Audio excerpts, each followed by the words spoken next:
meeting.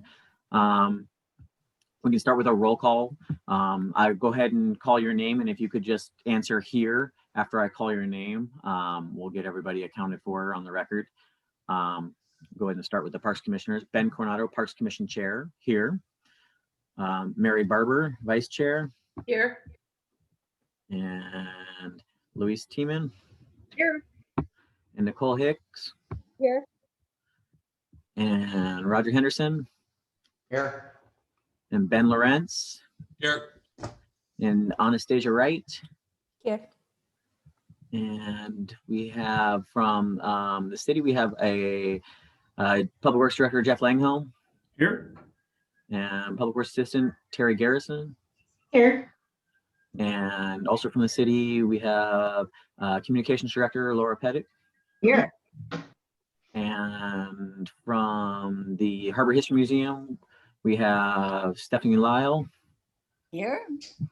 And representing the City Council, we have Councilman Spencer Abersold. Present. And I don't think I missed anybody. Anybody missed? I think we're good. All right. So on that note, we do have a new member joining us today. We also have some reappointments of a couple commissioners. I would like to introduce our newest commissioner, Anastasia Wright. She just was recently appointed this month. And Anastasia, would you prefer Anna or Anastasia? If you want to unmute yourself, you're more than welcome to introduce yourself or, give us some background of your history and what made you want to join the Parks Commission. Hi, I'm very happy to be here. Thank you for appointing me to the commission. So you can call me whatever you prefer. I think people generally in the US prefer Anna because it's easier. I'm really fine with Anna. I like it a lot.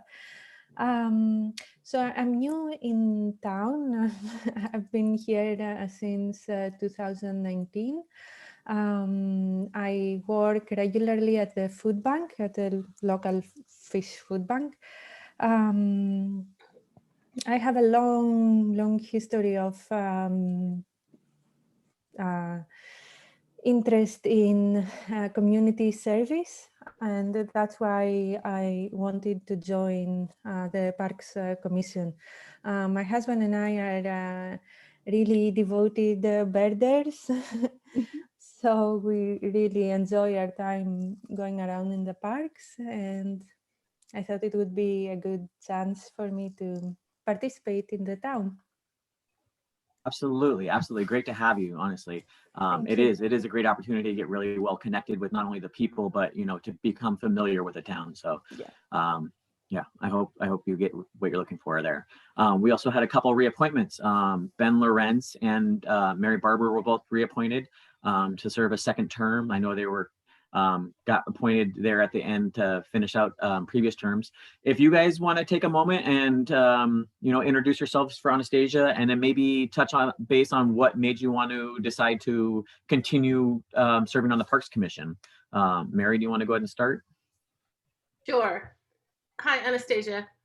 I live near downtown, and so I enjoy walking through the downtown parks, hopefully almost every day, especially when it's not pouring. But I also am new to Gig Harbor, and I really wanted to bring an emphasis to the Parks Commission of growing opportunities in parks for families in Gig Harbor, because I think that having an active young person's community is what keeps our community vibrant and growing. So those are the reasons that I joined and am staying on. Grants, you want to take yourself a second and Sure. Well, after a long, hard-fought campaign to get reappointed, millions of dollars spent on campaign souvenirs, I'm really glad to continue on with the Parks Commission. Like I said before, I've been a member of this community since 1974, but just recently have lived in the city limits. So now I can participate, and I'm looking forward to some of the things we have to do with different plans for Crescent Creek and the sports complex and other things. So Let's go to work. Awesome. Great. Thanks, Ben. Thanks, Mary. So on that note, next on the agenda is the approval of the March 3rd, 2021 minutes. If there's a motion to approve or any comment or I'll move changes? to approve the minutes from the March 3rd meeting. Second.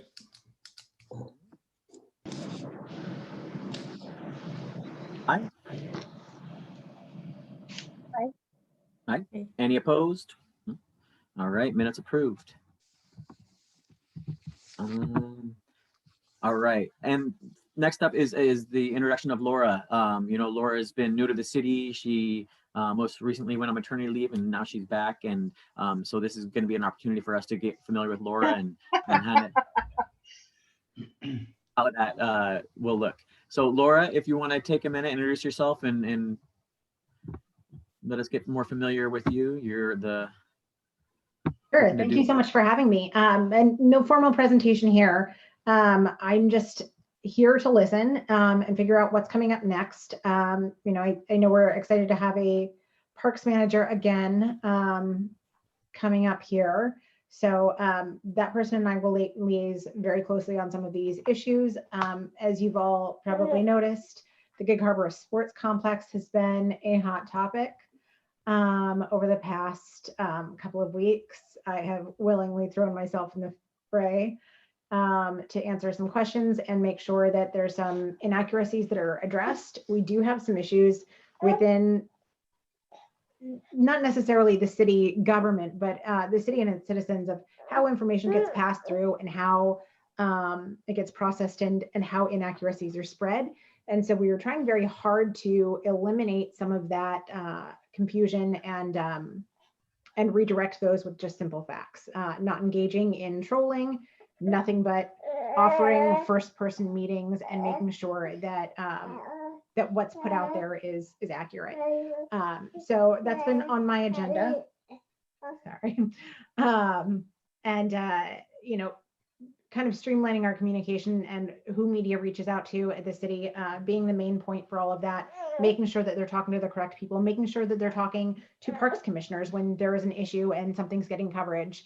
That's going to be part of what I do as well. So feel free to copy me on anything that is a big issue or anything that you feel that needs publicity. If we need to add something to our event calendar, if we need to get media eyes on something, if we need to sway public perception, let me know and I'm here to help and figure out a campaign strategy for that. So a little bit about me too. I grew up in Gig Harbor. I graduated from Gig Harbor High School in '99. Lived in New York and LA and Texas and Colorado and came right back because Denver is essentially just Tacoma without water. This is a great part of the country to be in. It's a great place to raise a family. I have deep ties here to the community and I love seeing what we're doing with our parks. So thank you all for all of your effort because there is a very tiny person who will be enjoying them soon. My background lies in tourism and travel and government agency communications for everyone from the Barbados Tourism Authority to Qantas, the Australian airline. So I've done big things and small things and everything in between. And it's great to work for a community that I care so deeply about. Have you with the city and to have someone to converse with about the, we have a lot of the big project coming online. And so, seeing what that might look like and getting the public engaged, I think is, really going to be helpful for us in, making sure that these projects, that the city and the citizens are aware of them. So yeah, we're really excited to be able to work with you on some of these projects for sure.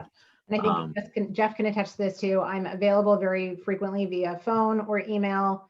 You can give me a call, pick my brain on something, and I'm happy to just, brainstorm with you. Sure. If I can just add, when the, shall we say, controversy, latest one about Gig Harbor Sports Complex, I saw that on Facebook and I sent Laura an email because I know her professionally through PR. And so I sent her an email and I said, hey, you need to know about, she jumped on it so quickly. So I just want to reiterate that if you see something, shoot her a note, tell her about it, let her do her job. Don't try to do it for her. And Mary? Yes, thank you so much, Mary. when you see a fire, we try to put it out immediately. You know, so you guys are in everywhere. You're in the places where those conversations are being had. So let me know if there's something I need to watch for. I'm always happy to put out an alert so that I can just monitor what's happening there.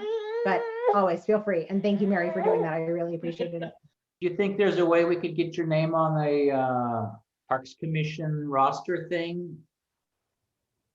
On the that Terry- website for contact details on the web? I'm sure. I'll talk to, I think it's Josh Stecker that would do that. Okay, well, whoever set up the Parks Commission roster, you just add your name down there would be helpful. That everything's in one spot then. I will email him now about that. Cool. Or Terry, is that you? Sorry, I didn't mean to steal your thunder on that. No, Josh takes care of it. Okay, I will. Questions, comments for Laura? I know we have that big down by the History Museum, and I know Stephanie's going to work with us on that as well in that conversation. But yeah, any other comments? I know Laura's got a handful over there, so.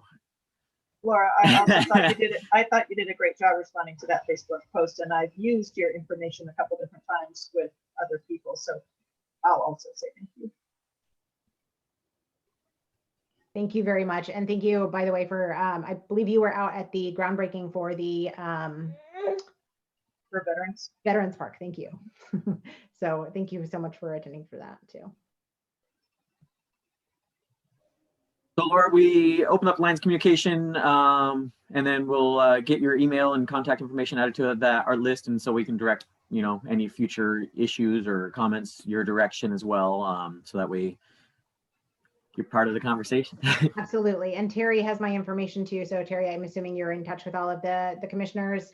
If anyone asks, you can absolutely forward my details, and I'm happy to chat via phone or via email. Great. And if there's anything you notice that's coming up, give me a heads up, and we'll put it into our content calendar so that we know it's on the horizon. Yeah. Yeah, we do have a couple. I know with the Adopt a Parks program, I know that's still a couple probably months off, but that'll probably be our first big one, I would think. And then public input for the pros plan update. So a couple things coming along. So appreciate your time tonight, and we'll certainly excuse you if you'd like to go. And oh, I'm going to sit back and listen just so I know what's happening. Okay, sounds great. Everyone, I may stop Sounds video great. for a little bit, but I'm here and I'm listening. Okay, sounds good, Laura. Thanks for joining us. On to the next business item.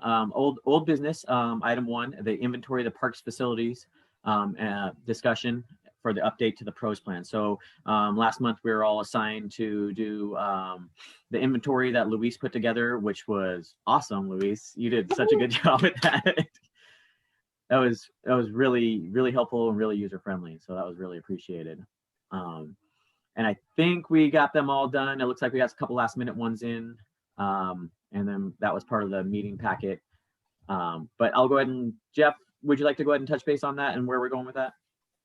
Sure. Yeah. So following up on all of the inventories that are being gathered that Louise has so graciously set the framework for, I am going to share with you on my screen here in a minute the schedule of what were the next steps in this process, and I can send it out to the group later. I was just finalizing that yesterday and today, but I've got a schedule that I want to share with you. But keep in mind, as you look at this schedule, and I'll come back to this when we're going through the schedule, I'm going to be looking for a subcommittee of the Parks Commission to help with the pros plan update, to a small group working on that. So keep that in mind as we go through this. So I'm going to jump right in here.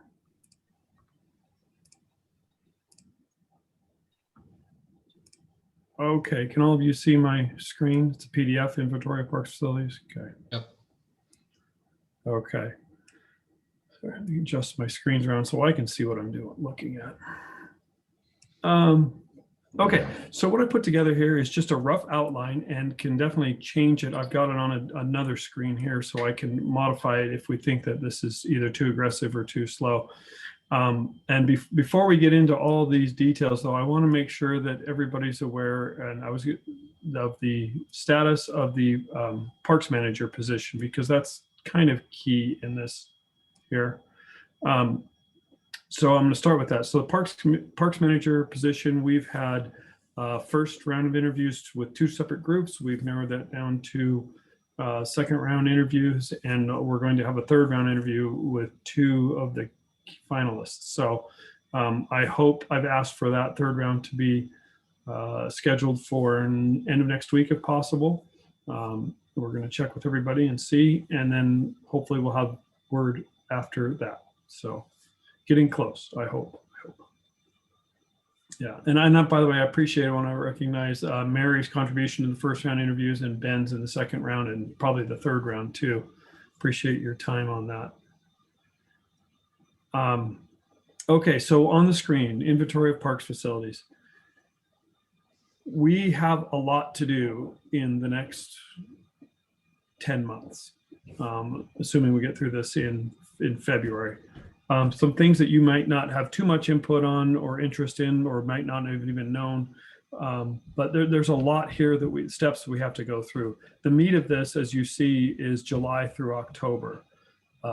If you've read our existing Parks Recreation Open Space Plan, you will see that there's talks about level of service in there. It also talks about level of service in our city comprehensive plan. That's a key aspect we need to focus on. And so what that means is, are we serving the people that, are we serving with facilities the people that we're supposed to be serving? Do we have enough open space? Do we have enough top lots? Do we have enough 5-12 lots? Do we have enough active play area, passive, that kind of stuff? So we're going to go through that at an upcoming Parks Commission meeting, and probably the May 5th meeting, and a subcommittee meeting. And so then we're going to be talking about the goals and policies that are in the PROS plan, and the capital needs. Where do we see we need more, and where then we have to put together project estimates, capital project estimates. We will probably be hiring a consultant by this time, so they can help us with that, unless we have experts. And I don't know if we have experts who could help us with capital project estimates for parks, either in the Parks Commission, or maybe our new parks manager might be able to help us with that. If not, we will need to figure that out soon, probably in June, so that we can bring a consultant on board to help us get those estimates. These estimates are important for many reasons. One of many reasons is that we need to update our park impact fee. That capital needs assessment, the capital project list, and the capital project assessment will help us with our parks impact fee update. Yes, Roger. Just real quick question, maybe you'll cover it somewhere else. I see capital needs and capital project estimates. Does the PROS plan, or should it not include O&M estimates? Because that seemed to be, based on a lot of comments I heard at the last couple of city council meetings is, yeah, we got money for parks, but we don't have any money to maintain them, so let's not build any parks. So is that part of it? Is there going to be like an O&M estimate or need? Yes, there will be. I will be sure and add it into that list so we don't forget about it. But and I appreciate that. That's a very important topic. I, of course, didn't provide a list of everything that needs to go on that PROS plan, but okay. That's a very good and key topic. I'm typing that into my update right now.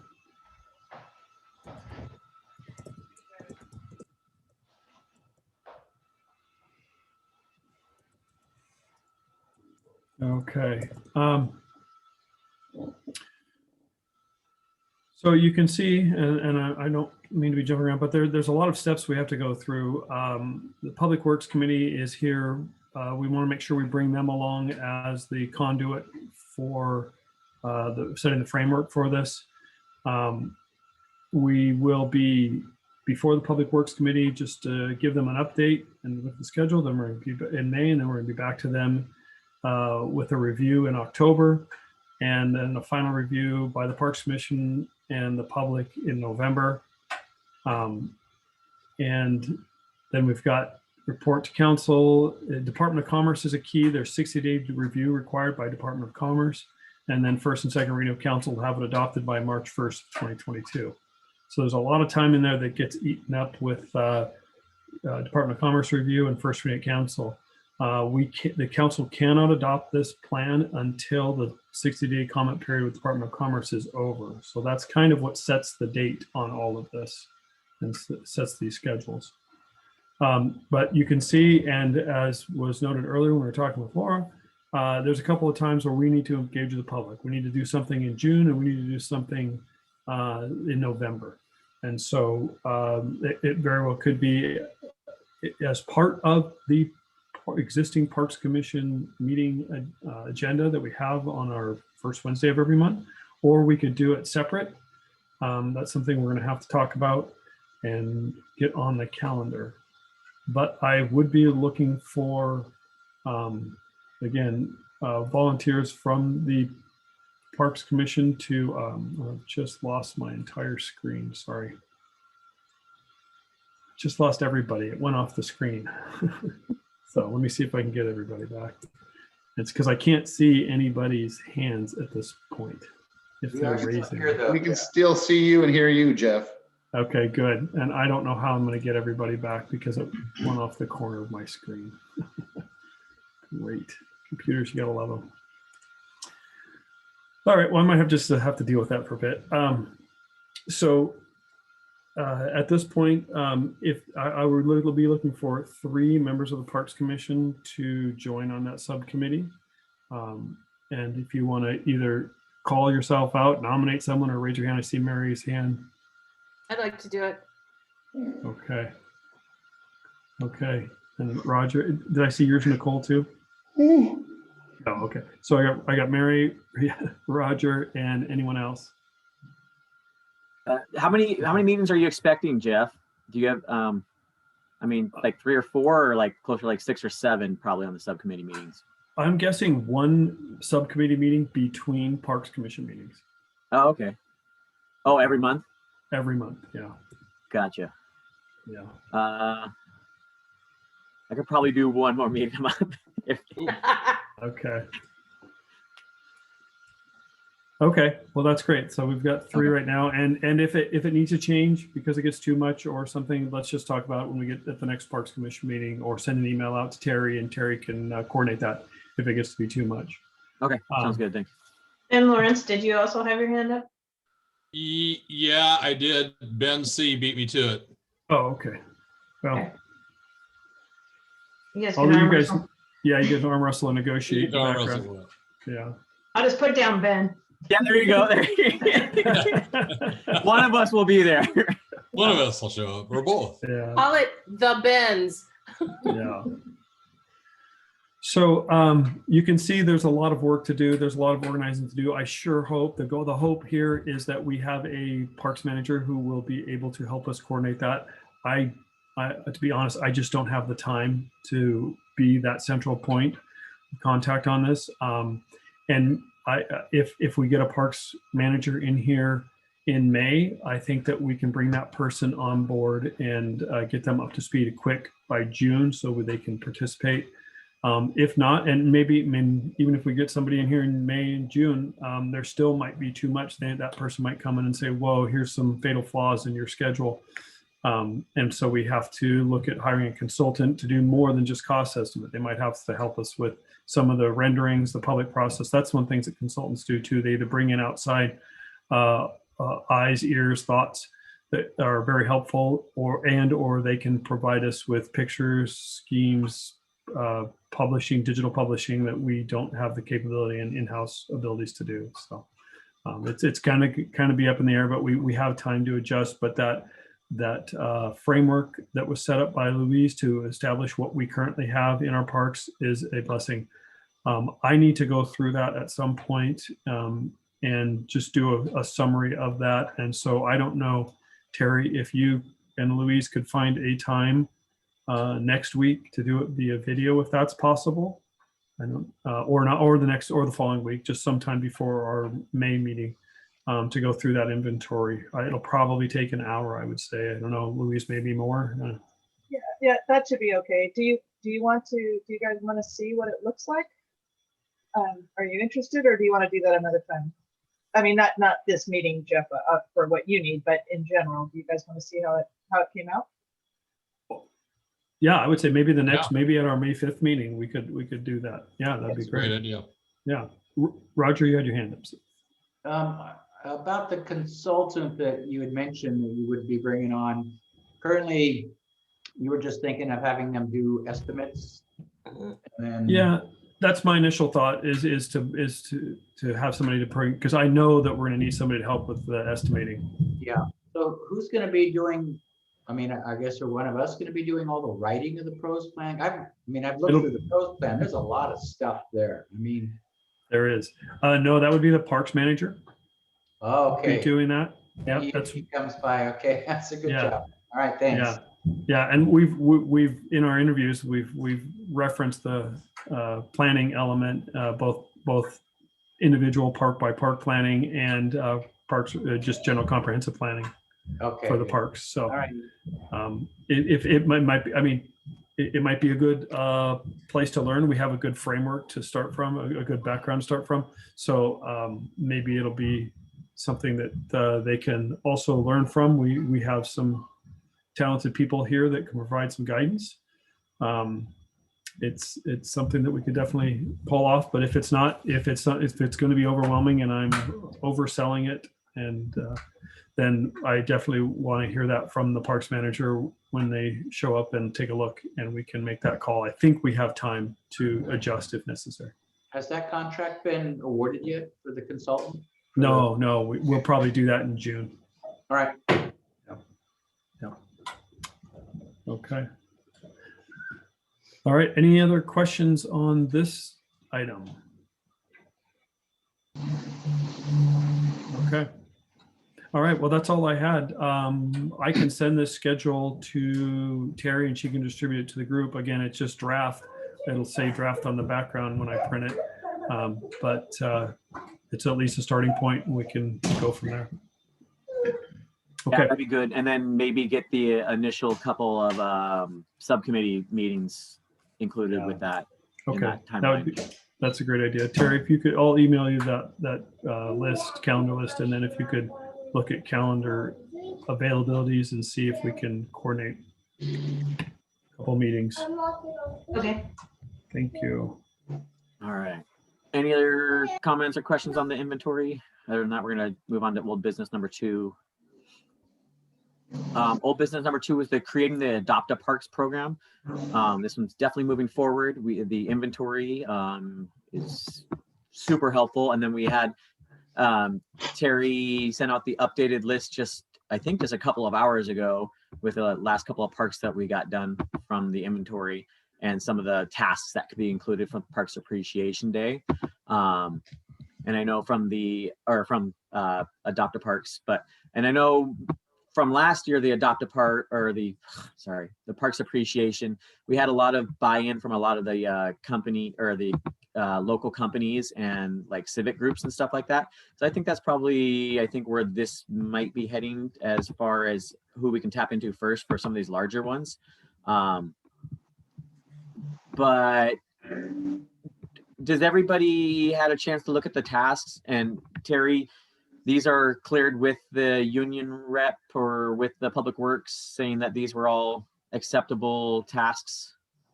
We have 2 different lists of tasks. So I think we need to make sure that we're looking at the ones that are approved are, if I understand it correctly, are the ones that were in the packet.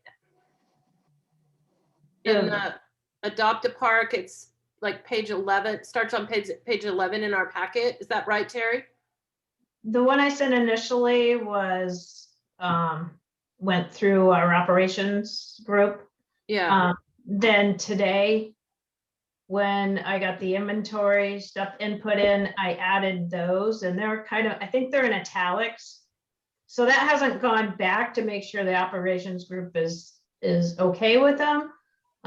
It hasn't been looked at by the union, so I didn't figure we need to go that step until we have a real list to propose. Okay.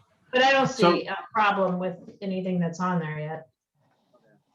So The we just only need to thing that was review. really added was cleaning of equipment, which I don't think they're gonna have a problem with that. Like cleaning benches and tables and those kinds of things. So that's really what was added.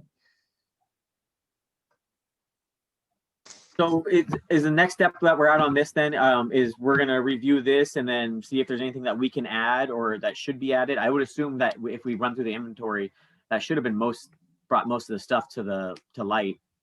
Most of the issues that we're, looking at or could have been there. I mean, if anybody has the opportunity to look through the list and decide that there's something else that they're aware of that should be added to a different park, I mean, feel free to tell Terry and she'll, touch base with the operations department, see if that is something that could be added to the Adopt a Parks task list. Other than that, it might be something that just needs to be handled by operation or the Public Works Operations Department.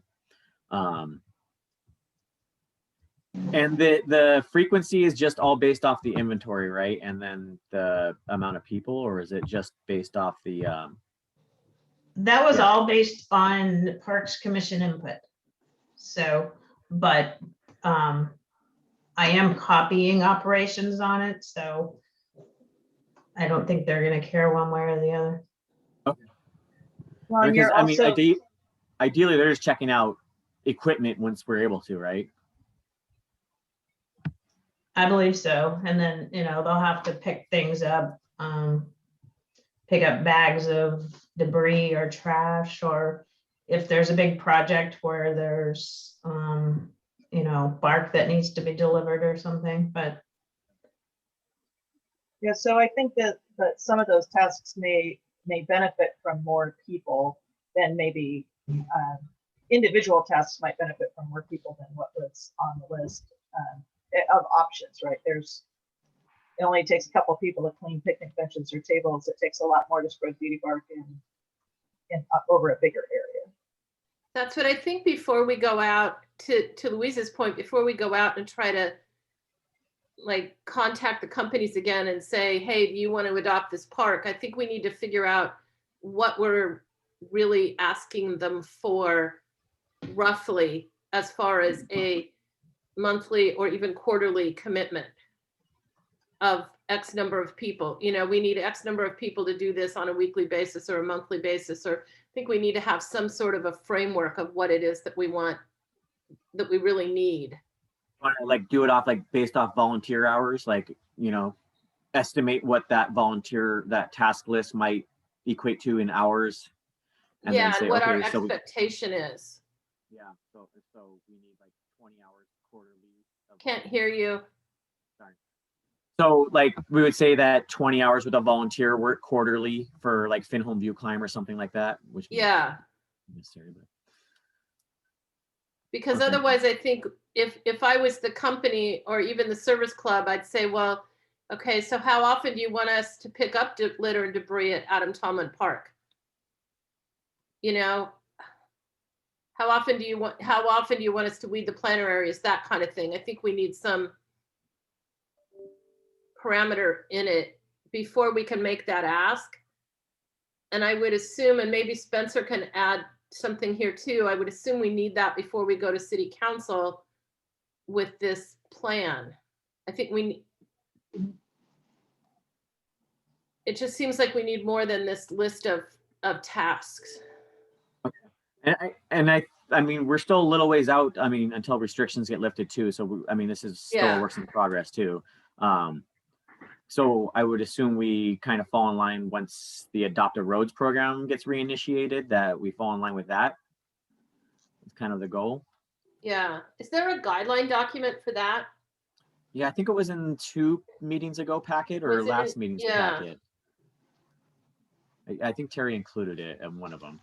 I think so. Can I just add to what Mary was saying? I recall looking at the Adopt a Park, I think it was a draft of the application. And I think there was something in there that would require, I think it was a quarterly commitment or something like that.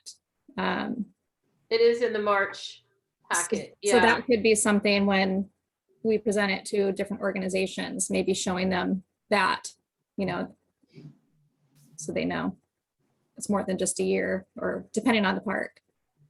Is that what you're talking about? yeah, and Okay. it is actually, it is in the March packet too. A lot of that information is in there. Yeah. So we may be closer than I think than I thought we are. Assignments will be made on a first come first served basis. Groups or individuals agree to a minimum of 4 times a year in order to be recognized for signage. And some parks might take a lot longer to fulfill all the duties than others would. So it's hard to put a number of hours on that.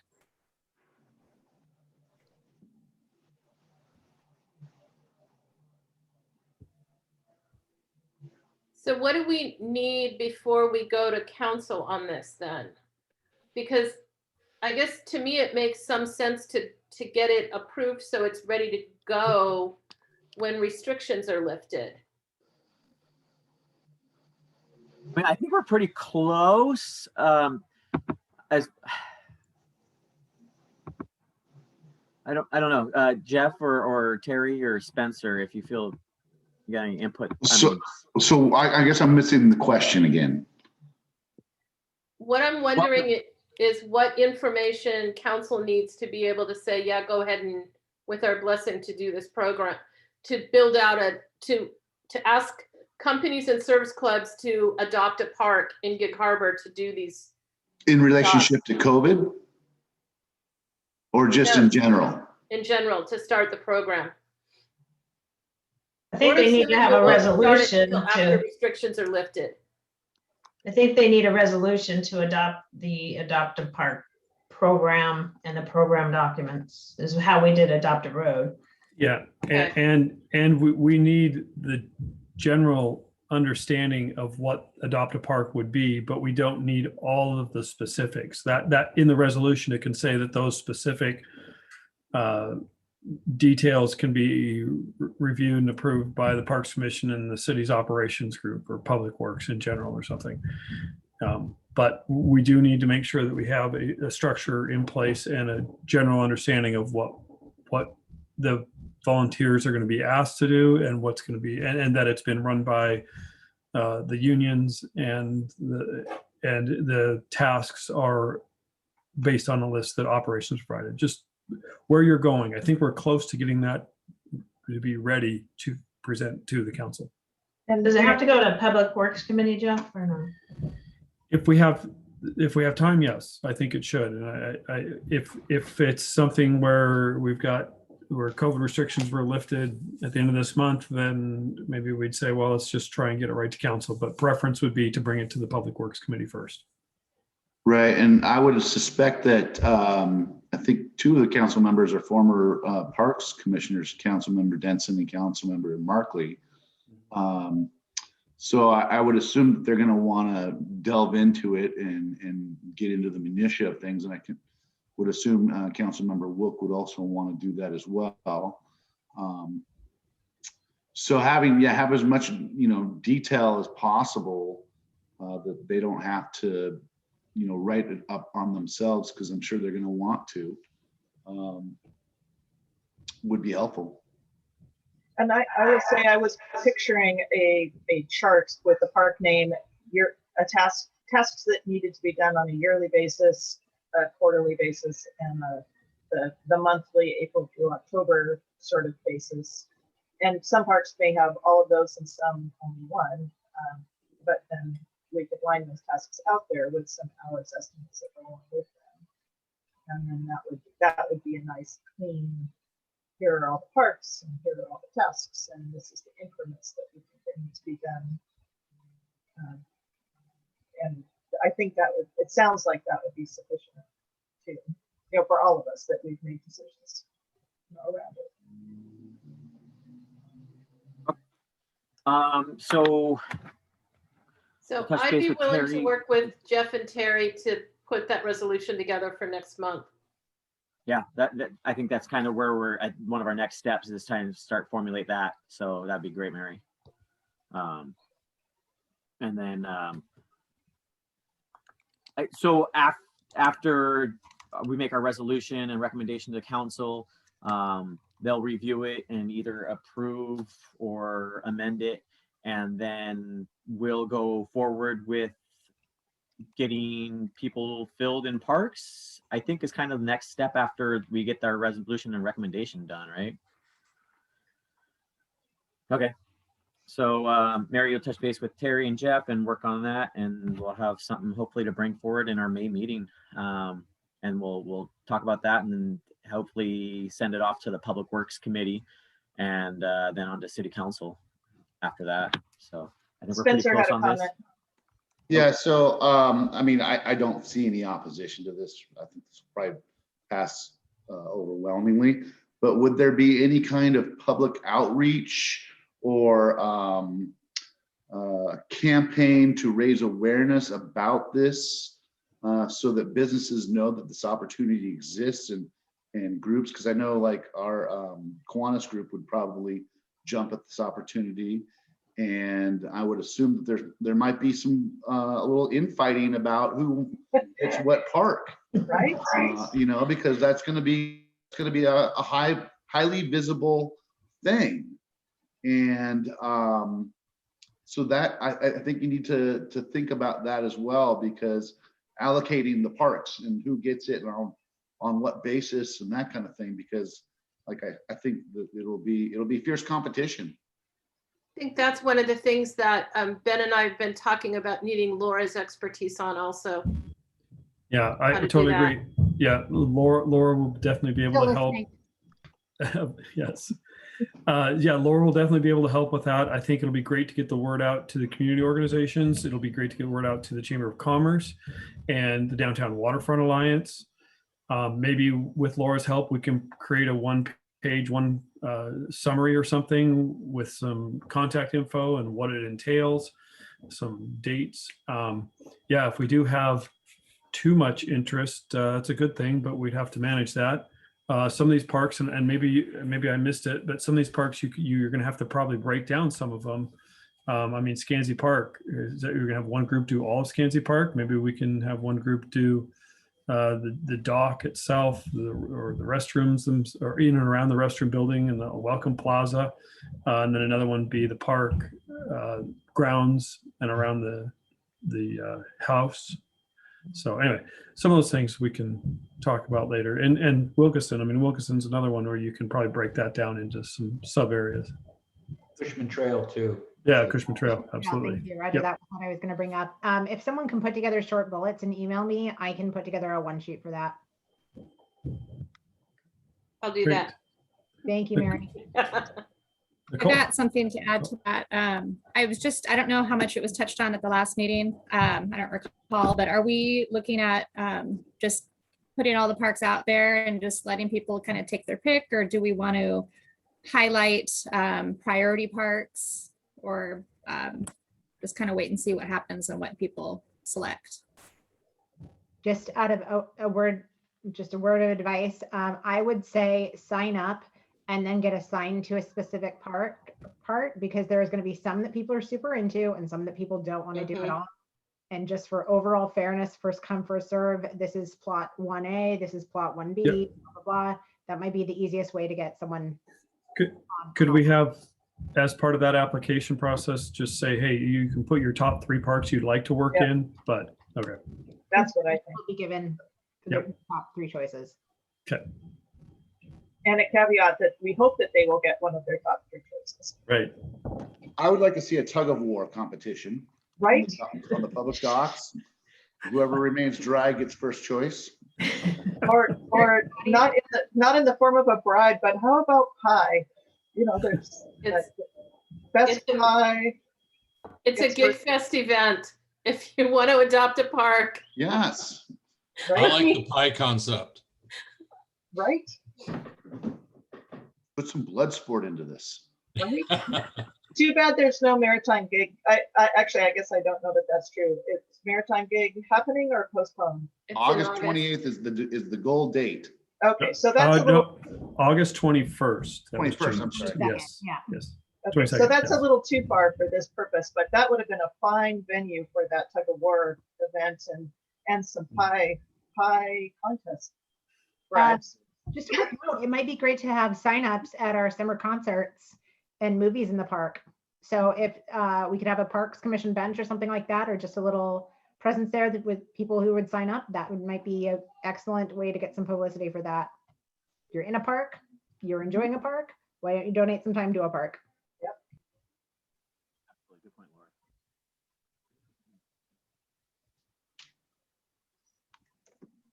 Those start in, is it the end of June, the concerts? Usually Right. this year they'll start Yeah. on, the concerts will start on July 13th. Okay. No? Ideally, we'd have an application probably before that, but I mean, we could certainly use that as a good jumping off point to get a lot of outreach. Any other conversation on the adopted parks? I think this is definitely moving in the right direction. It looks like there's a lot of progress, especially in the last 2 months, I feel like, on this project. So yeah, it's exciting to see this one move forward, because I know this has been a big one for us for a little while now. So good job, team. Cool. Let's see. Where are we at? Totally lost my spot. Sorry. Okay, next up, we're on to new business, and we have the Harbor History Museum's Executive Director, Stephanie Lyle, with us to provide us an update on some of the happenings down at the Harbor History Museum. Stephanie, you want to take a minute to introduce yourself for some of our newer members and what's going on down at the Harbor History Museum? We'd love to hear from you. Okay, well, I'm here to help. I'm Stephanie Lyle. For those of you that don't know me, I've been at the museum now for about, oh gosh, going on my 4th or 5th year now. So I actually grew up in Gig Harbor. I went to Purdy Elementary and Goodman Middle School and Peninsula High School and all that, and moved, like Laura, moved away and worked in the big cities in Los Angeles and DC and Vermont, and came back to the Northwest, and actually worked at the State History Museum for about 17 years, and then was hired originally as the curator of collections and exhibits here, and then was hired as the director in 2017. So it's been an interesting journey, let me tell you. And so it's a really a delight to be able to be here and meet with you. I've sat in on a couple different of the Parks Commission meetings, always interesting to hear what's happening. And so I did put together a PowerPoint that would allow you to kind of see for yourself what's happening at the museum. And just out of curiosity, how many of you have actually been to the museum? I'm going to say in the last 2 years, because awesome, because yeah, last year was kind of a moot point, but we closed in March and then reopened again in July, and then closed for most of December and January, and then reopened again in February. So we're open 3 days a week now, Thursday, Friday, Saturday from 11 to 4.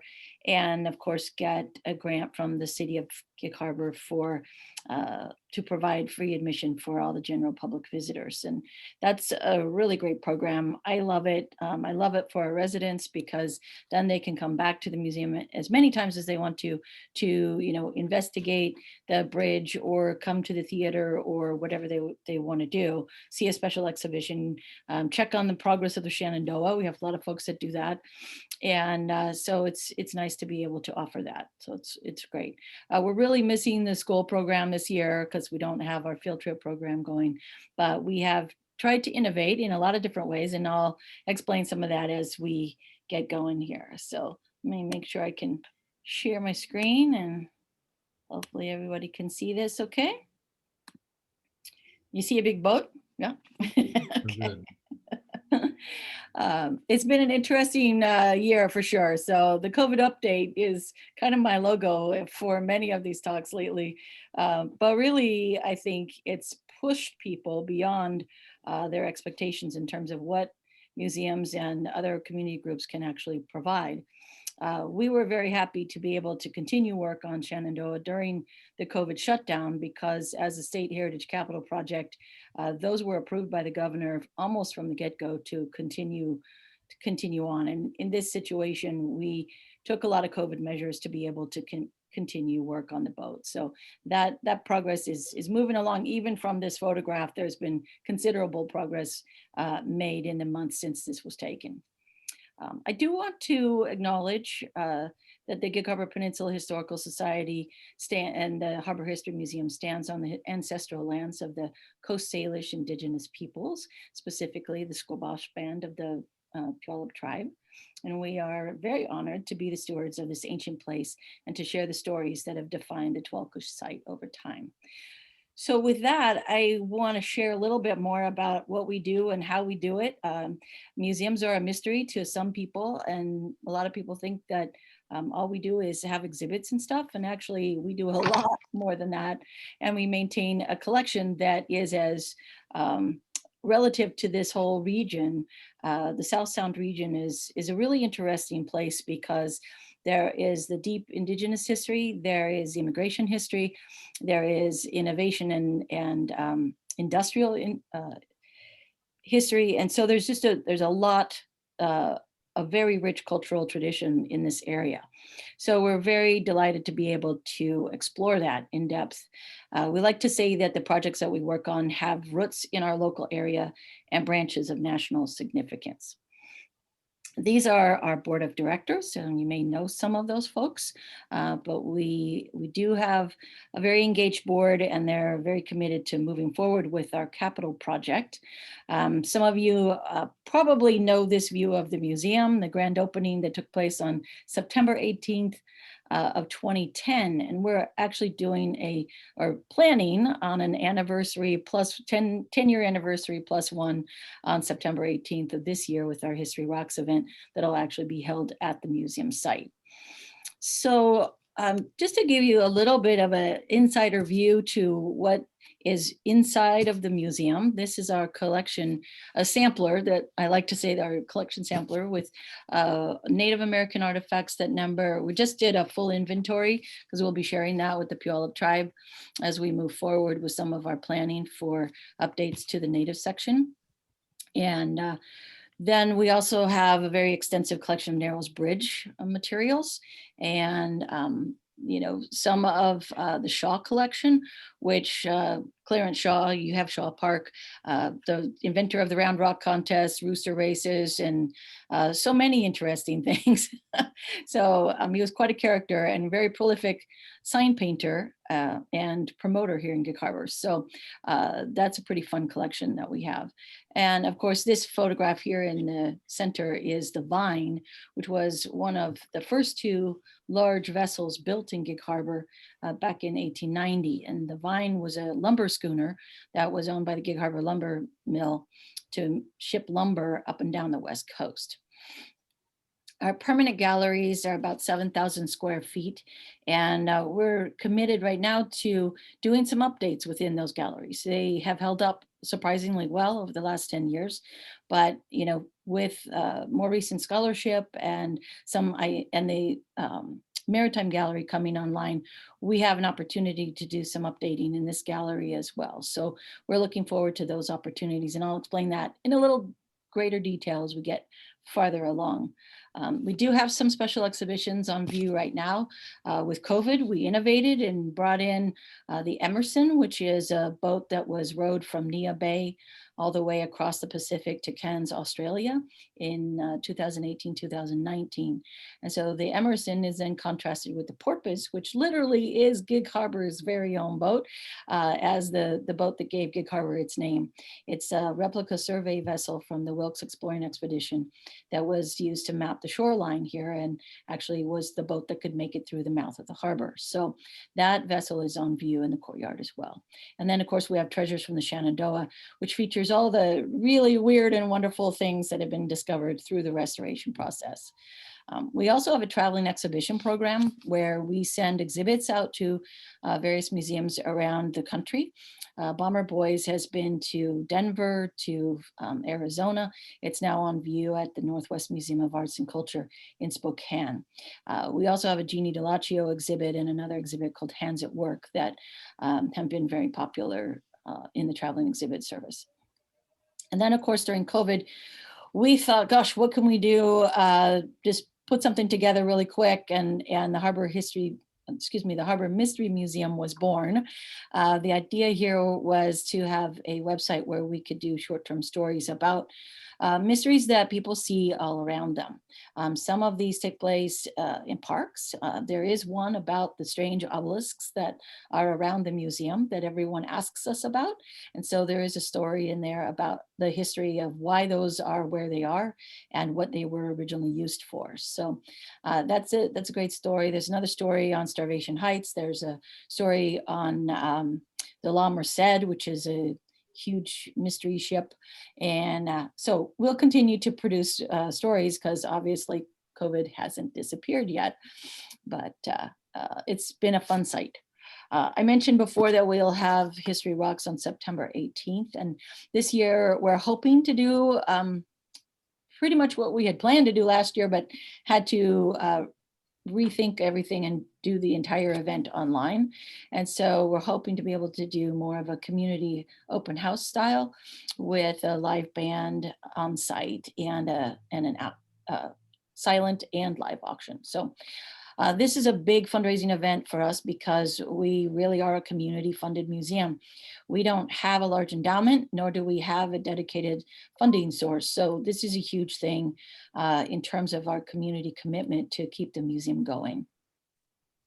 To that, we also have pivoted to have some virtual programming. Our literary society, which is a partnership with the Pierce County Library, is totally Zoom on, and they've embraced the whole Zoom format for the Literary Society, and I think do look forward to getting back together in person again at the museum here, but for now are doing a lot of work on Zoom.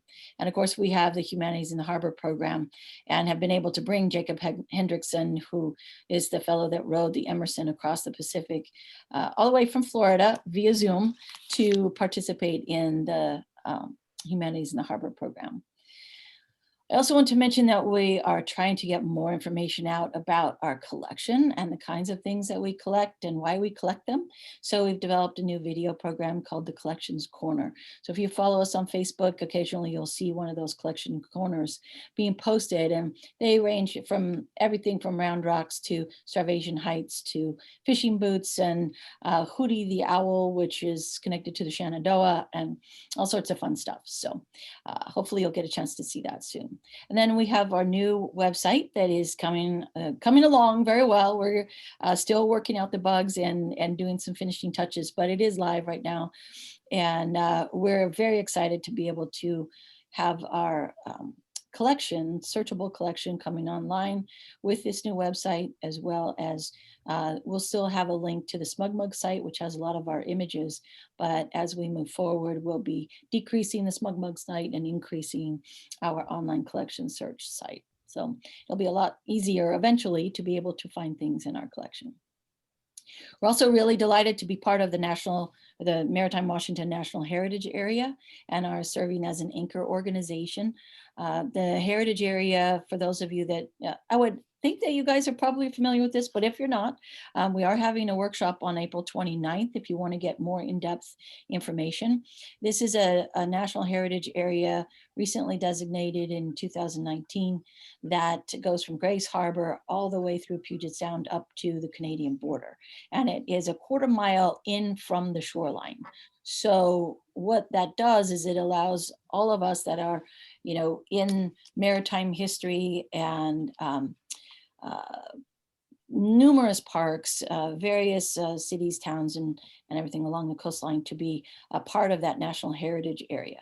And they are just this is run by the Washington Trust for Historic Preservation, and they are just in the planning stages of putting together what this heritage area is like and what it does, and how we're going to move forward with the management plan of that. And of course, I'm very happy to say that the National Park Service and the Institute for Museum and Library Services have awarded the Shenandoah Project Save America's Treasures grant.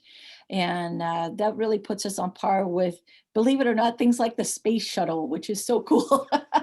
And And the Shenandoah is an iconic Gig Harbor boat. I mean, it was built by the Scansey brothers in Gig Harbor. It was fished by 2 Gig Harbor families and fished for about 78 years. And we like to call this the boat with 3 lives. It was originally built as a tender to go to Alaska and work the canneries up there. And then it was re-rigged as a seiner. And then now is, or will be soon, a teaching vessel where people can step on board and really learn about life on board a Scansey fishing boat, as well as the story of boat building and large vessel conservation. The Thunderbird is also being fully restored, and that's actually going to get relaunched at the boat shop where it was originally launched in 1958. And the Thunderbird we have in the collection is hull number 1, which was the one that Ed Hoppen built at the boat shop as part of a challenge put forward by the Douglas Fir Plywood Association to see if they could design and build a sort of DIY boat that people could build in their garages. They could race it, they could tour on it, sleep overnight in it, and just have a really interesting, very versatile boat. So that has spawned fleets of Thunderbirds all around the world, from Japan to Australia to Boston to Los Angeles. So it's a pretty remarkable vessel.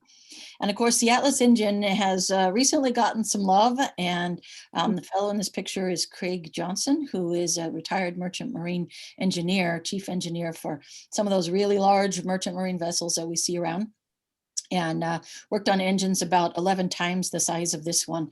But this is a Atlas engine that's in the collection that is currently being restored through a grant with the Pierce County Historic Preservation Commission, and then will ultimately get seated in the Shenandoah because she had an engine like this at one moment in her life. So we are very delighted to have a couple of interns coming on board to also help with this, who are funded through the RPM Foundation. And those are paid internships for people that are actually going into marine restoration and marine trades. So that's pretty cool. That's a really cool program. Yeah. That sounds really good. Yeah. I think Jeff has a question for you. Real Go ahead, quick. He got Jeff. a hand up for you. Yeah, thank you. Quick question on the previous picture, I think it was, of the Shenandoah. Oh, no. Oh, yeah. The one before the, about when was that picture taken? That picture was taken, gosh, I'm going to say 2019. Okay. It's been a few years. Yes. Years. Well, Okay. yeah, and it might have been me. Yeah, I think it's probably either 2019. No, actually, I take that back. That was during COVID. So it has to be about April of 2020 is my guess, because they've since actually patterned out the bulwarks so that we could, they're doing a pretty interesting approach where the side that Riley's working on here is going to be a full restoration to about the 1970s style of the boat. The deck house was actually rebuilt in 1949 at Glean Boat, where the boat shop is. And so this whole side will mimic what the boat looked like in about 1970, 80s. The bulwarks were rebuilt in a different style at that time, so they're redoing all of those. And then the other side will actually be conserved, taken back to the original bulwark style of the 1925. And so we'll be putting the portholes in as it originally had them, and a variety of different interesting techniques. So you'll be able to see that when you stand in front of the boat. It'll look like kind of two different things, but because the boat's not going back in the water, we can be really innovative about how these vessels change over time and how you can actually see that and what to look for. So we're looking forward to being able to share all that. Thank you. Yeah. Okay, so this is another image I think some folks have probably already seen too, where we're actually doing a little bit of redesign before it goes to design review and permitting and all that stuff. But we're excited to be able to enclose the gallery, because as much as we love the walking trail, we also now have a safety and security issue, not to mention all the weather that beats in on a beautifully restored vessel. So we'll be restoring that, but retaining a lot of the viewing opportunities for folks that are walking by on the path. So there'll actually also be some interpretive elements, like there's these portholes that are peekaboo holes that allow people to see inside of the gallery, even if they're walking by. So there'll be some pretty cool things, and we'll be doing some more updates on what that will actually, what the final design looks like on this as we get that project rolling. And then I just want to challenge all of you for a second to think about, and we've been talking a lot about the boat, but here's a bunch of disparate images. And anybody want to take a shot at what one thing they all have in common?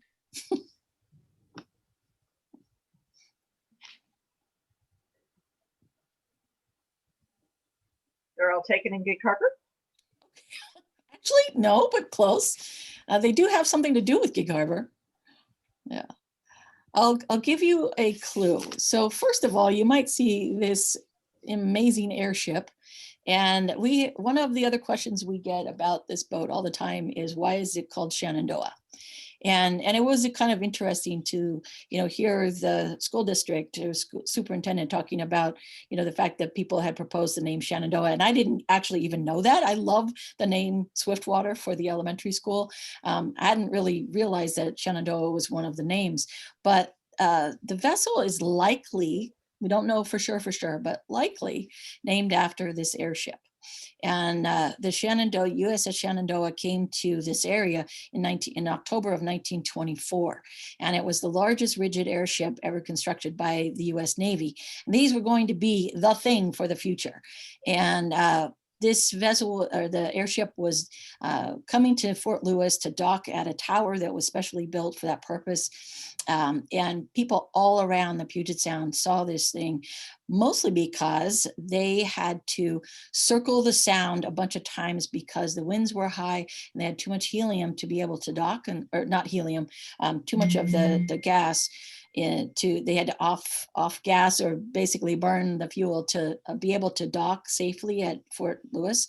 And so they were circling the Puget Sound, the day before they were actually docking, and people closed their businesses so everyone could watch this thing. It was 650 feet long. And so it made quite an impression on everybody that saw it. 10,000 people came out to Fort Lewis to see it. And we have to believe that there was some influence there, because Pascal Dorotich, his son John, and his son-in-law Nick Bez were all going into this brand new venture together, which was basically tending fish traps and running canneries in Alaska. And so the Shenandoah, as soon as it was launched in April of 1925, basically headed north to Alaska to work one of Nick Bez's, his very first cannery that he purchased in 1925. And so this is actually Nick Bez.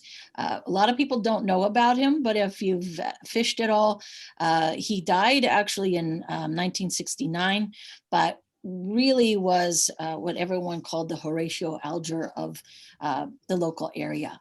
Nick came to America as a young man and began fishing in Alaska, and then came down to Tacoma because he knew there was a large Croatian community, came to Gig Harbor, winds up marrying Pasco and Maddie's daughter, Lena, and becomes part of the Dorotich family.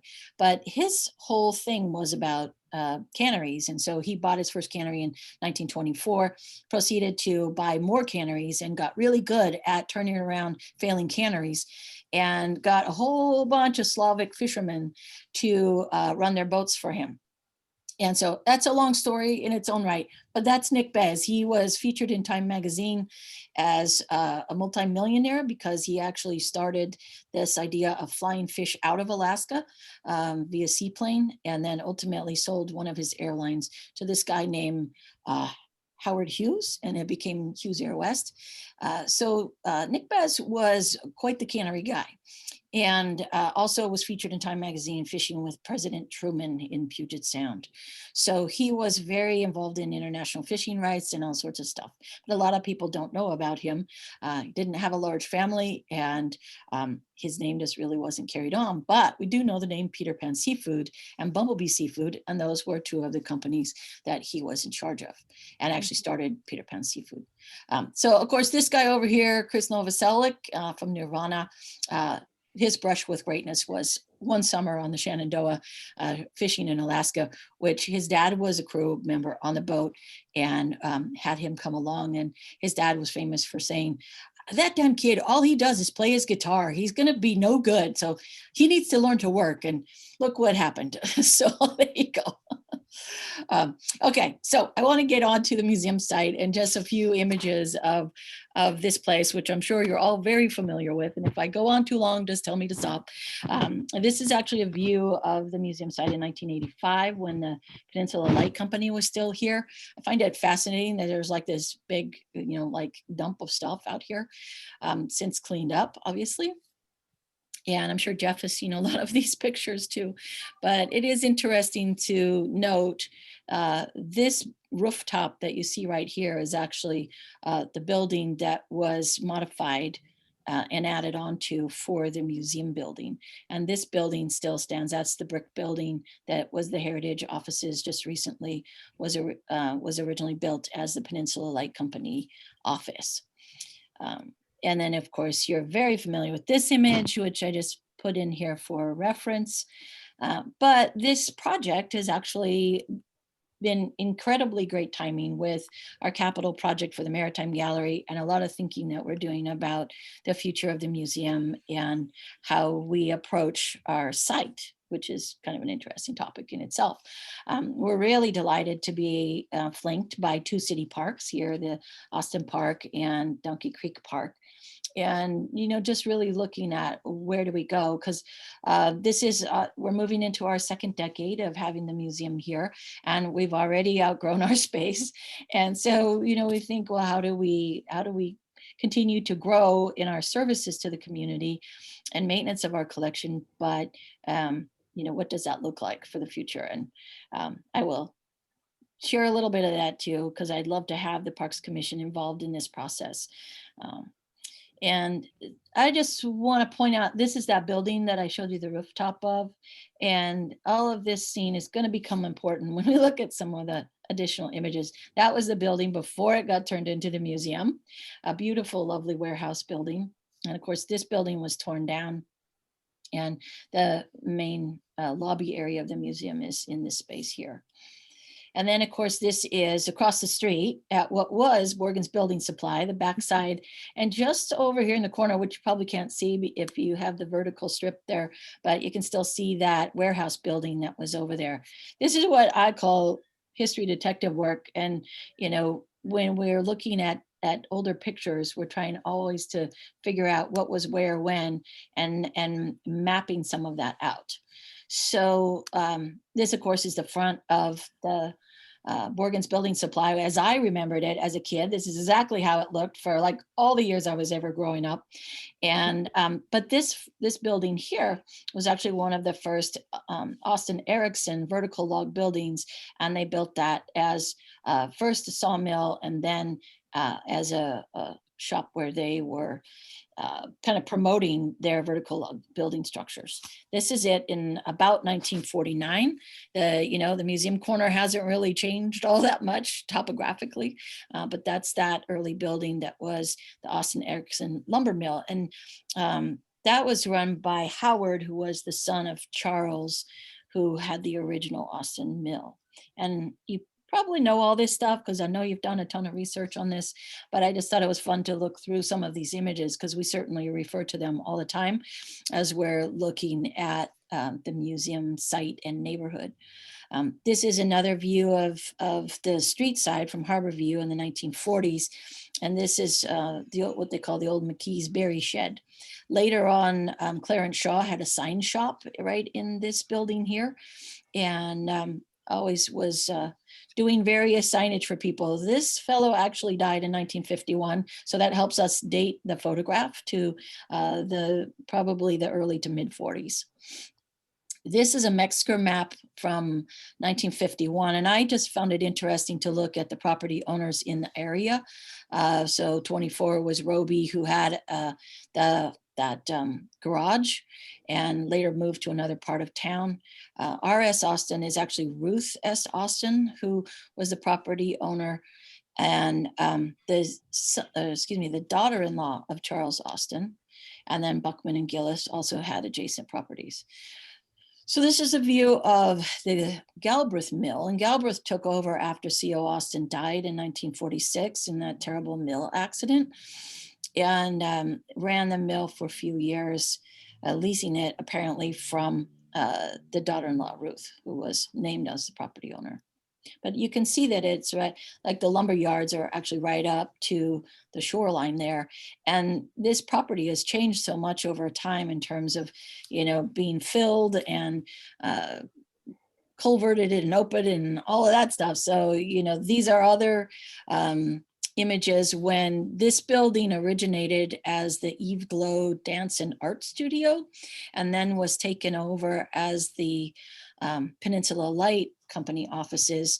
And I always think every time we show this image at, on one of our campus tours or something, people are always amazed that pretty much where the museum was underwater, or at least would fill with water at high tide.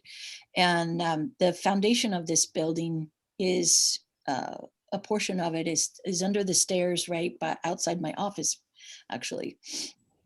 And then, of course, this is the Spadoni brothers filling in that culvert spot. And there's the culvert running down, and the bridge pylons that we all know and love so much are being buried there with the culvert. This is a really interesting photograph because, as far as I know, this is the only photograph that supposedly shows the one remaining native building that was noted on the site by the Sanborn Map Company, insurance company, in 1929. Also said to have been the first school in the area that Joseph Goodman taught in. And I have to say, as a historian, I don't have enough evidence to back that up, but that's what goes with this. That's the story that goes with this particular image. And the one piece of evidence that I do have that backs this up is the actual Sanborn map from 1929. And you can see the sawmill, you see the actual shoreline here. That's that Peninsula Light Company building. And this little building right here is that one building that is believed to be the last remaining native building on the site. And if any of you have additional research, I mean, I'm all about collaboration because research is a lot of work and a lot of time. And if you know things that I don't know or that the museum hasn't yet uncovered, it's always wonderful to be able to share that knowledge and see, where do our points of information intersect. And so this map then overlaid with our current site gives us a crazy thing like this that basically helps us see, okay, so this is where that shoreline was. And there is also the Peninsula Light building is up in that corner. This is their new office building that was built in the early mid 60s. This is the museum building, and buried in here, number 2, is that little building that we just looked at that is said to have been that last remaining native building. So as you can see, the shoreline has changed quite a bit too, based on other maps that we have been able to find. And of course, 2 creeks come down through here, currently redirected. And Jeff knows probably way more than he ever wanted to know about that. Go ahead, raise your hand. There you go. Go ahead, Jeff. Well, I know a lot about those, but Yeah. I just wanted to say we do need to move along on the agenda. I know that there's probably lots of interest, but I'm not sure how much more you have left. Yeah, I just have a couple more slides. I'll just zip through them really fast. Great. Yeah. Mm-hmm. That's a great slide, though. That's super cool. This has been really helpful for us to just figure out where things were. Of course, this is just a view of the mill. There's some pieces in this image that I'm very curious about, but I won't go into great detail. This is actually a census report from 1880 that talks about 65 people of Native descent and of Hawaiian descent, Sandwich Islands, living on the site. So that's the kind of historic evidence that I really love to see. And these are actually names of people who are on deeds of property that were the museum sites. So I could, go into great detail about this, but these will be more in more detail, researched in more detail as we move forward, because we really want to recognize the people that we know of, that we have names for, that actually lived here. This is the plan for the Maritime Gallery. We're still debating about this big ramp because it's a big topic of controversy. But one thing we are doing is redoing, eventually opening up and redoing and updating the Native section that is here, and doing more integration of the Native story throughout our permanent exhibition, as well as the Maritime Gallery. We're changing the entrance to the gallery, so you're going right up into the gallery instead of down this hallway and then back in. This is basically the updates to the Native Gallery that I will talk to anybody anytime about more details on this if you're interested, and would love to have you be a part of that. The last thing I wanted to mention is that we did recently receive a small grant for initiating a master site plan for the museum campus. And this obviously would be something that the Park Commission and the City Council, we would love to have be a part of that. Ben, I just want to say that I still love your idea of Austin Mill Park. And I do like this idea of the Tawalkush Trail. I think there's massive opportunities there, as well as with that property that the city is trying to secure across the Harborview Drive. And so we're here to help in any way that we can, and really want to collaborate with all of you. So thanks very much for letting me yak at you. I just really think it's important for the museum and the Parks Commission to collaborate whenever we can and however we can, because that's what we're here for, and to share the knowledge. That's why I have this big picture of Raven and the box of knowledge on my back wall, because the museum is basically the box, but we all are the ravens that share the knowledge. So we can't do it alone. So thank you for the time. I really appreciate it. And I know you have lots to get to. So. So much, Stephanie. Appreciate your time as well. That was a great presentation. Yeah. Very informative. So it's always nice to get that background information, and I mean, present it to us and get a piece of that history of our city. So I did hear you pick up saying that you've outgrown your place and that you're interested in expanding your services to the community, without having to expand your walls. And so I think that's been a conversation we've had before on the Parks Commission, is how we can incorporate the history of our city more so into the parks, in as far as like engagement with the citizenry. So that's definitely something we've discussed before. So I would like to see that collaboration kind of, formulate in the more tangible sense. One thing I will mention is I do have 3 interns from the University of Washington Tacoma working with me to do an inventory of all of our historic markers. And it started out with just the ones that the museum had worked on. Now it's kind of gone to, all of them. So we will be able to share that inventory with you at the end of the quarter when they're done with it. And that may help you, because a lot of those historic markers do wind up in parks, or can be found in parks, at cemeteries, school sites, that sort of thing. So we're really excited to get that inventory done and be able to share it with other folks. That's great. Awesome. Thank you so much. Did anybody else have any questions for Stephanie that she can answer off real quick, or comments? All right, Stephanie, thank you so much. Appreciate your time tonight. Yeah, and we look forward to having another conversation here in the short future. So thank you. Thank you. Bye.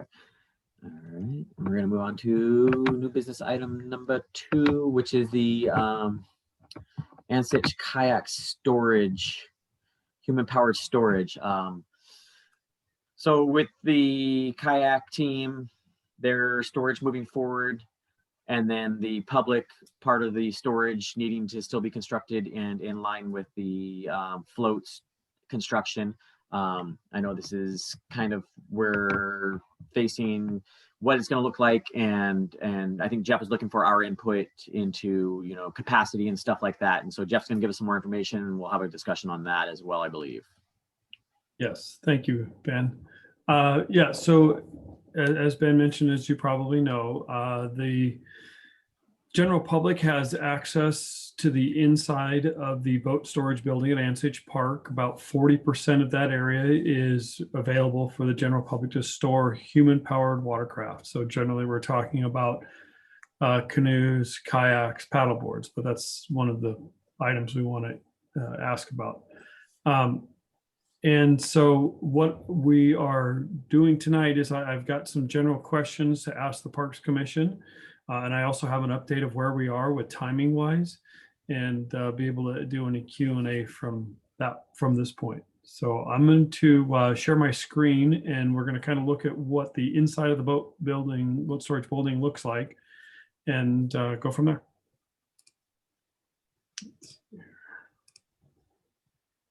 Oh, of course, my screen is screwed up again. Sorry, just let me do one thing here. Sorry, I'm going to stop sharing my screen. I'm going to change my view. Sorry about this. And we're going to try it again.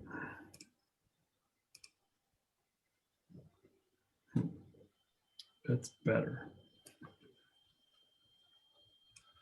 Okay, so hopefully you can all see the interior layout of the boat storage building. And again, I cannot see you. So if you have a question, please just raise your hand. Won't work at this point for me because my screen is screwed up before I have to shut down my computer and start it over.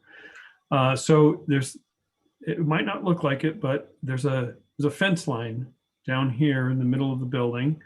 That fence line is not yet constructed, but will be constructed. It's going to include a door right here.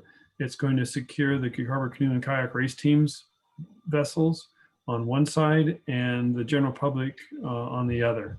The main door coming in and out is this door right here. It's a person door. Then we have 3 garage doors that roll up. And so what we're looking at, this is a sketch that was provided to us by the Gig Harbor Canoe and Kayak Race Team. It was originally laid out by, with input from the Gig Harbor Canoe and Kayak Race Team, but a rack storage company in Michigan, I believe, is where they come from. And so this was just a rough sketch of what it could look like. They were primarily focused on what the Gig Harbor Canoe and Kayak Race Team's side will look like.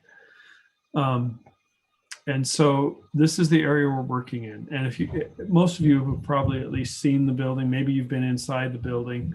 Inside the building, there are 10-foot tall walls, or sorry, 10-foot tall ceilings. And there's also, coming from this mechanical room here and distributed out throughout the building, is some dehumidifier and ventilation systems that bring the height of the ceiling in some areas down to about 8 feet. So this is the general layout. One thing to note when we continue to talk about this is that any of these racks that are not directly against the wall, so this one might be exempt and these over here might be exempt. Any of these racks that are not against the wall can only be maximum storage of items 8 feet tall. So the rack itself might be 7 feet, and then the boat on top of it might be another foot or adjustable to whatever, but we cannot store anything closer to the ceiling than 24 inches. So something to think about. Okay. That's too bad because there's such cool hanging systems. Yeah, right. Well, you can, yeah. I think I understand what you're saying, Louise, that you can put a hanging system in there, although you have to affix it to the steel and concrete that's up through the sheetrock. But you still have to, when you store them and you hang them, they cannot be closer than 24 inches to the ceiling. Why is that? Is that just a fire thing? It's a fire code requirement. It's so that if you're fighting a fire in here, and let's say the fire's back here, the fire department can spray their hoses from here, get over the top of the racks, and then the water will go down and over the top of the racks. Okay. Then, sir, you had a question? Yeah, Jeff, do you know how many, with just a single rack, how many kayaks will that hold? That I would assume the kayaks are 12 feet or shorter, 12 feet long. We don't know that yet. Recreational kayaks vary greatly in dimension. Some are short and tall, some are wider than others. It all depends. And that's one of the trickiest parts of all of this, is how much capacity are we going to have? For those of you who have paddle boards, you know that most paddle boards are 11 feet long, about maybe 12. So that means, of course, we cannot stand them up in the building. The building's just not tall enough, even without the fire code requirement. But even we could, if it was tall enough, you could put it against the back wall of the walls, but it's not. So we have to lay the paddle boards on their side somehow. So that's going to take up more room. But yeah, so we don't know exactly how much room we're going to have, how many numbers of boats we're going to have. This is a rough sketch of what a rack could look like. These racks are typically freestanding. We do not want to bolt these racks into the building for two reasons. One, to bolt them into the foundation would be a challenge. There's a lot of thought and design and construction went into the floor of this because we have a significant amount of groundwater in this area. And that groundwater, if we penetrate that barrier, will just seep right into the building itself. So we have to be very cautious of that.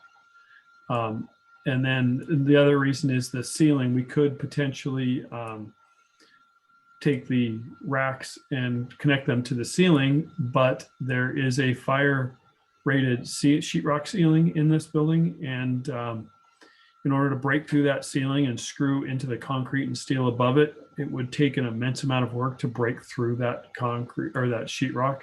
So we've kind of just written that off as something we're not going to be able to do. So we have to have freestanding racks. So we're looking at bolting possibly ones against the walls. We might be able to bolt some against the walls.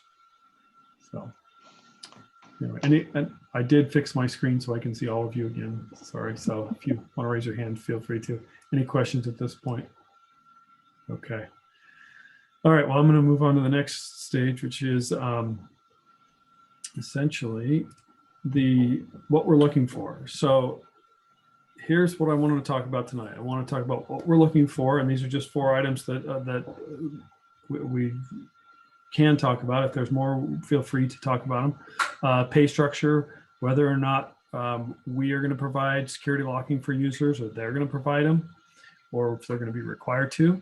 What are we going to store in here? Are we going to store watercraft only? Are we going to store gears? And one thing I didn't put on here, but was what type of watercraft? We've had inquiries from people to store rowboats in here, and some of those long shells that people row with that have the really wide oar locks spread out beyond them. Those take up a lot of room. If you haven't been to the city of Bainbridge Island and their public facility right there on the water, that storage building is very large, and it's probably at least twice, if not 3 times the size of ours. But it stores those types of rowing shells. And so the question is are we going to restrict it to only kayaks, canoes, and paddleboards? That's my recommendation, but I'm looking for input at this point.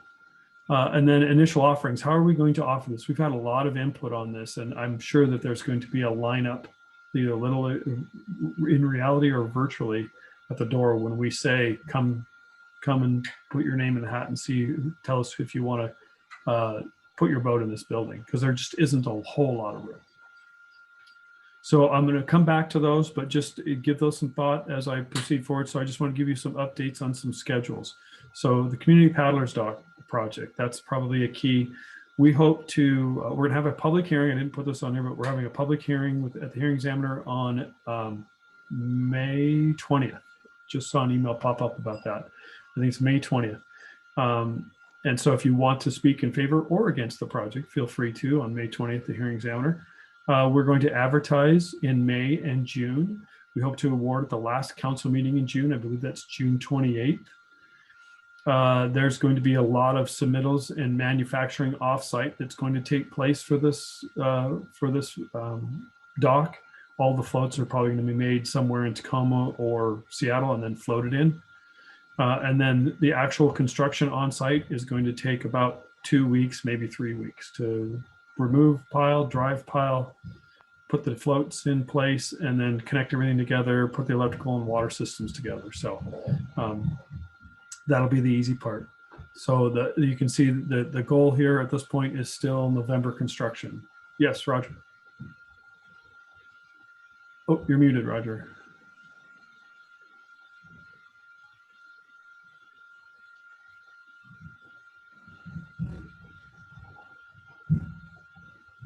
We still can't hear you, Roger.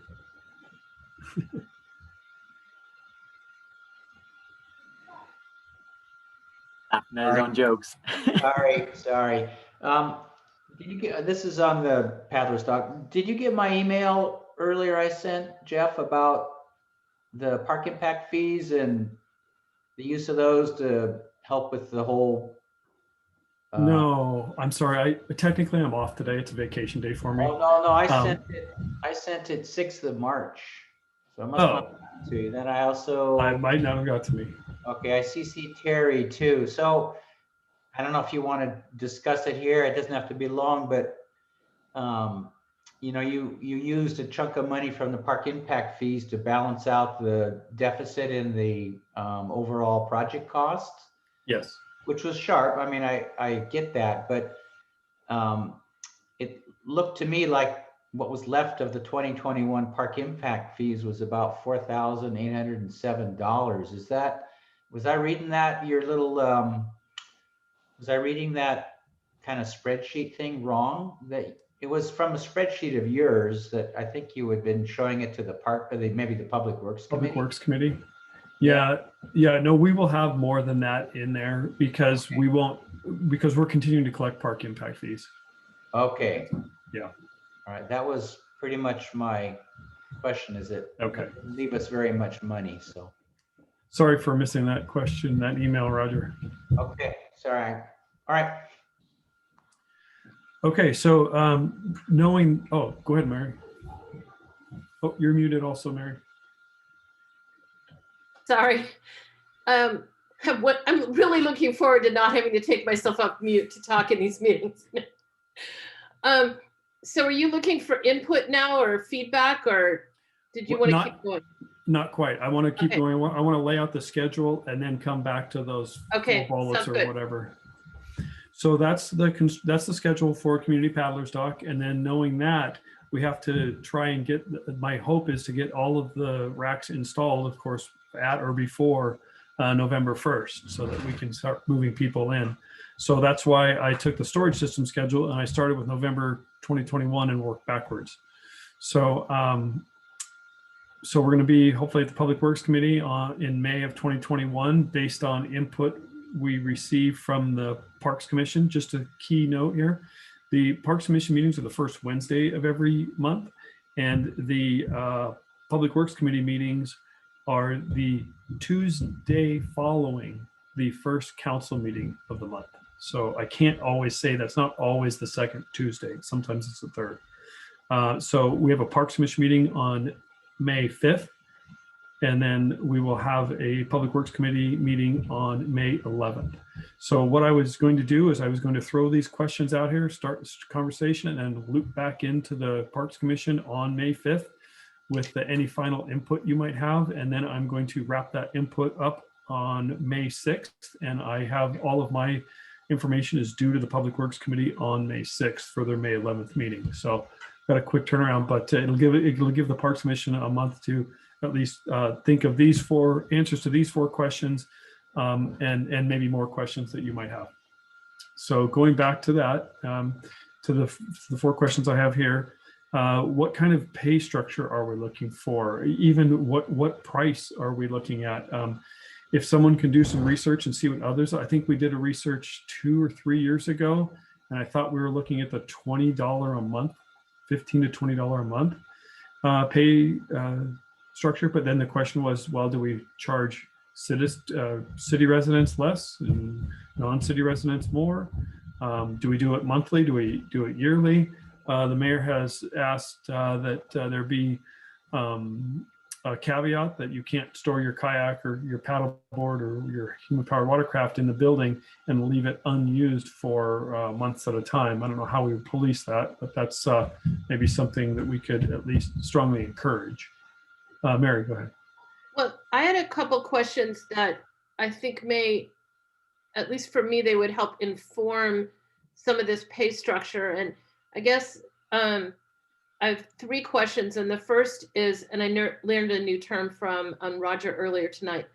How much do we need for O&M in the Ansich boat storage? How much are we hoping to gain from it? And how much are we expected to get from the Canoe and Kayak Club? And then how much of our O&M budget are we hoping is going to be covered by these fees, these locking fees, storage fees?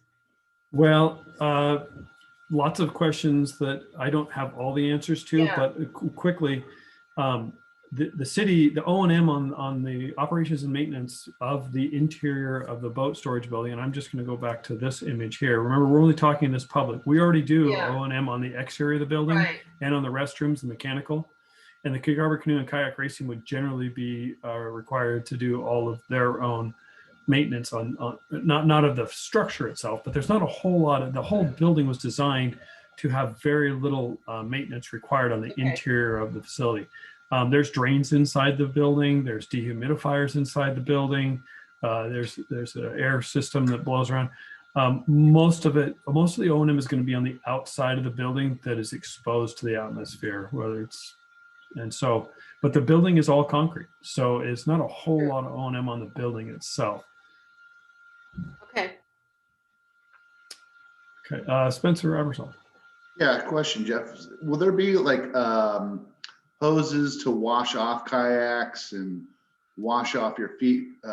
My question would be seaweed and sand and shells that are coming in off of boats being left in the facility. And yeah, we are going to have, I could bring up an image, but for those of you who are familiar with this site, you know, there's the concrete in front, and there's also the grasscrete in front of the building itself.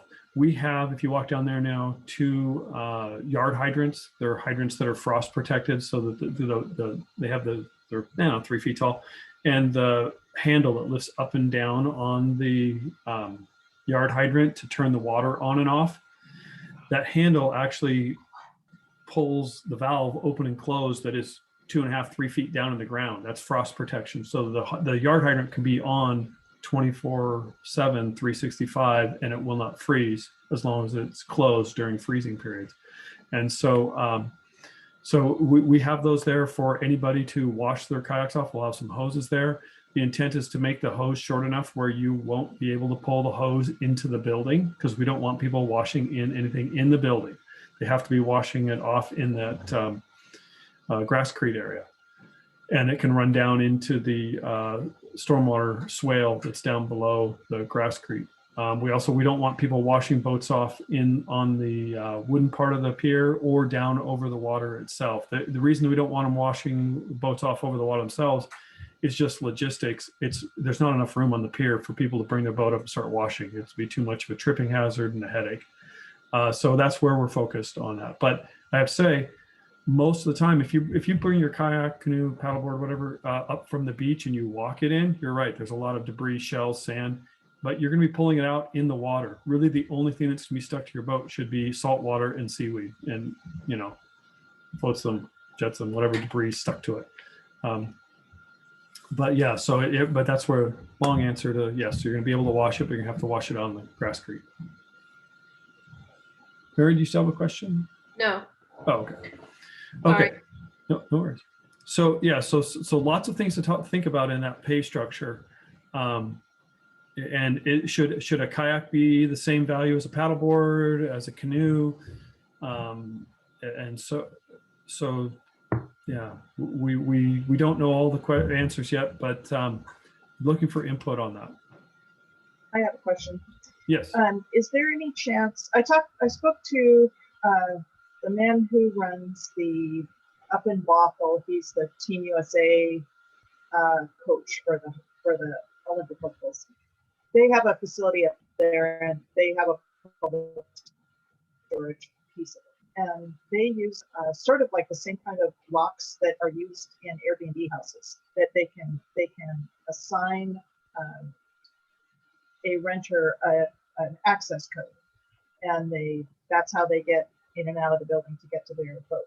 But it also tells them how often that person is utilizing the facility, because they also are very crowded. They can only hold, they have 30 community boat capacity and a waiting list of 3,000 people. So they are pretty tough on utilization, and that's how they monitor it. Is something like that even remotely possible for us? Or yes, this door here has that same type of keypad in it. Yeah, so that without having a dollar amount on it, that's whatever we decide, or the city decides for the pay and the time period that they can stay there. That's how that works, is that they've paid, they've moved their boat in, and then we run the list and see who's parking Right. their boat there and who's not, and that's really helpful. Okay, that's a great idea. That's a great idea.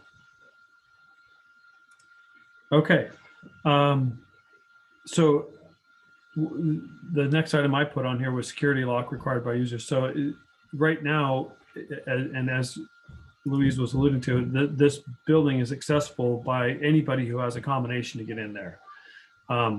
And so it's not going to be open to the general public, but it's pretty easy for some from the general public probably to gain access, especially if somebody props that door open.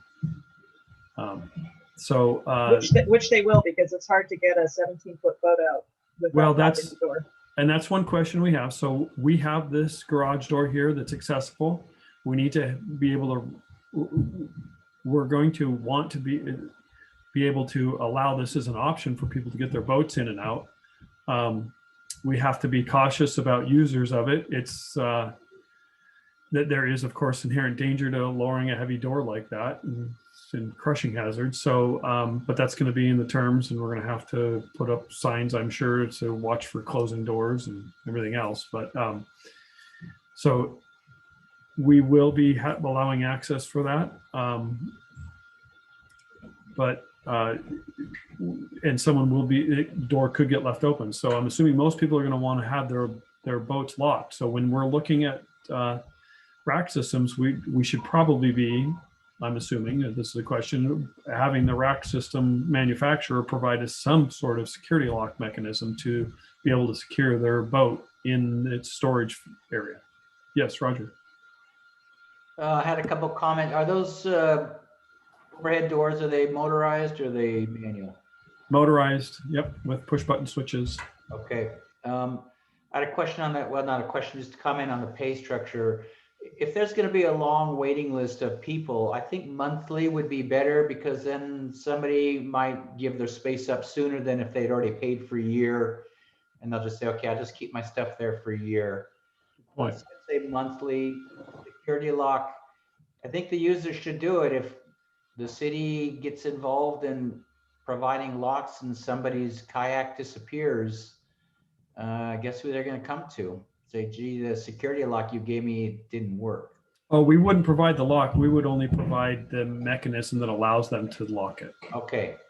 Yeah. Right. So and that's where we turn back to the manufacturer of the rack system and say, provide us a mechanism, I don't know, for whether it's a cable, could be a cable that's affixed to the rack or something along those lines. I don't know.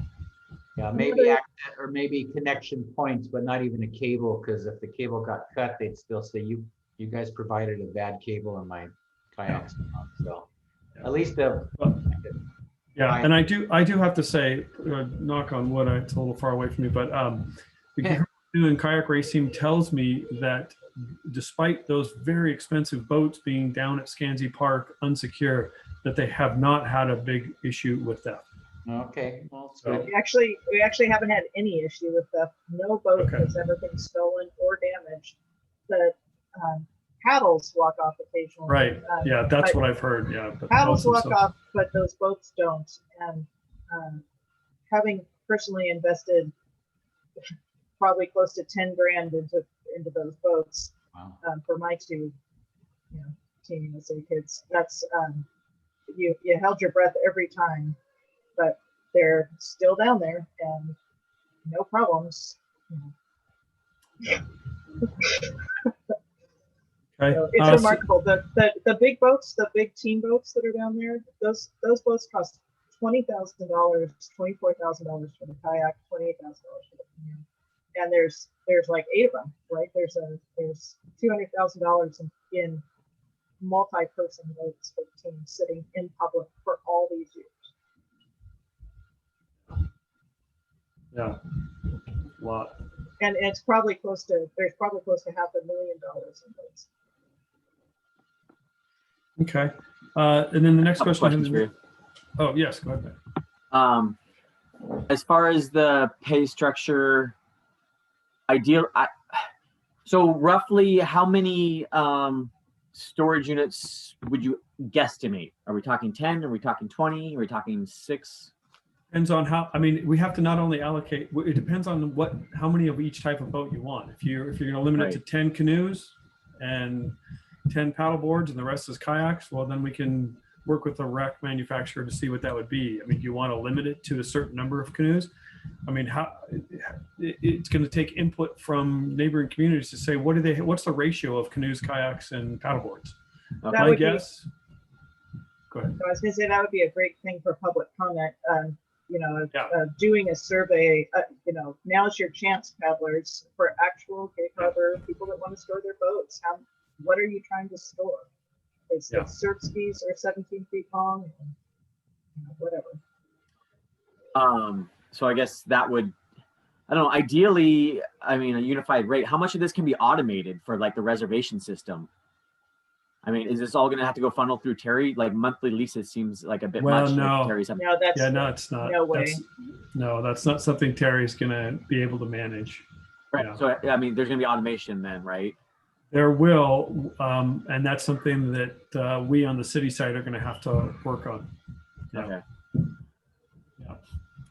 Yeah. With a monthly lease, I'm like, that seems like a lot for a $20 a month lease. Yep. It covers Terry's salary. Okay, so or time spent on that. And one of the things we have, I mean, we're working with is we're looking at our structure of staff in public works for administrative support and clerical support. So I mean, that's where it's going to come down to probably. But so one thing I heard was public input. I don't have in my schedule any provide public input, but that's probably something that we're gonna have to do in between May and June. If not, gonna have to be between May and June. Another comment, the Dragon Boaters were chatting over their Zoom about this.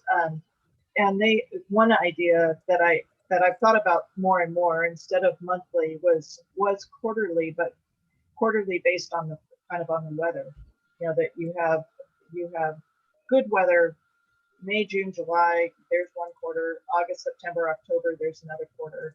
That those summer quarters are the hot boating times, and that's a higher price, and it's long enough for people to have their boat down there. And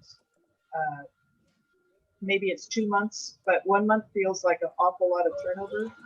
And 3 months you could charge a premium and people could be paddling.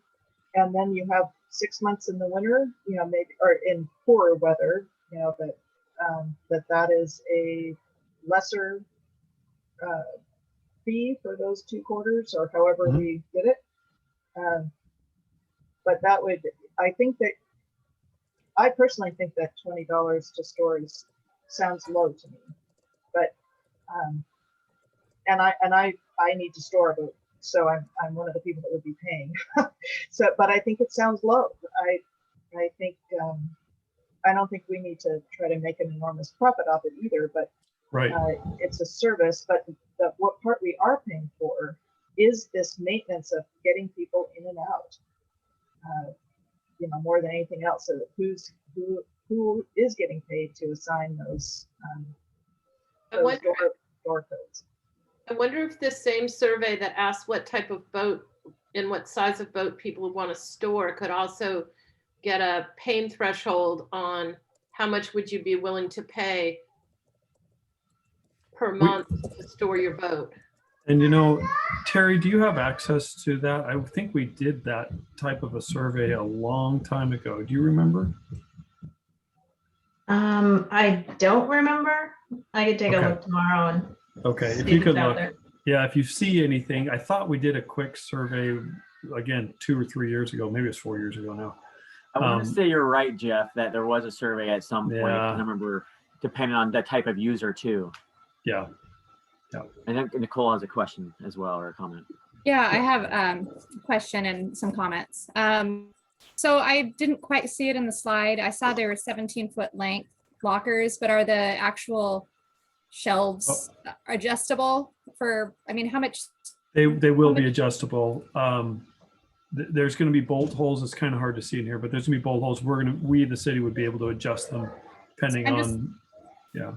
Okay, I was just wondering how And- much freedom we really have in accommodating different sizes of crafts. We'll have some freedom. It's the length is going to be what's key. I mean, some boats might stick out a little bit, and some boats might be much shorter. So yeah, depends.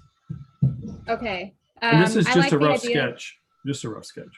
I like the idea of limiting it to just the paddle boards, kayaks. What was the other one you said? Canoes.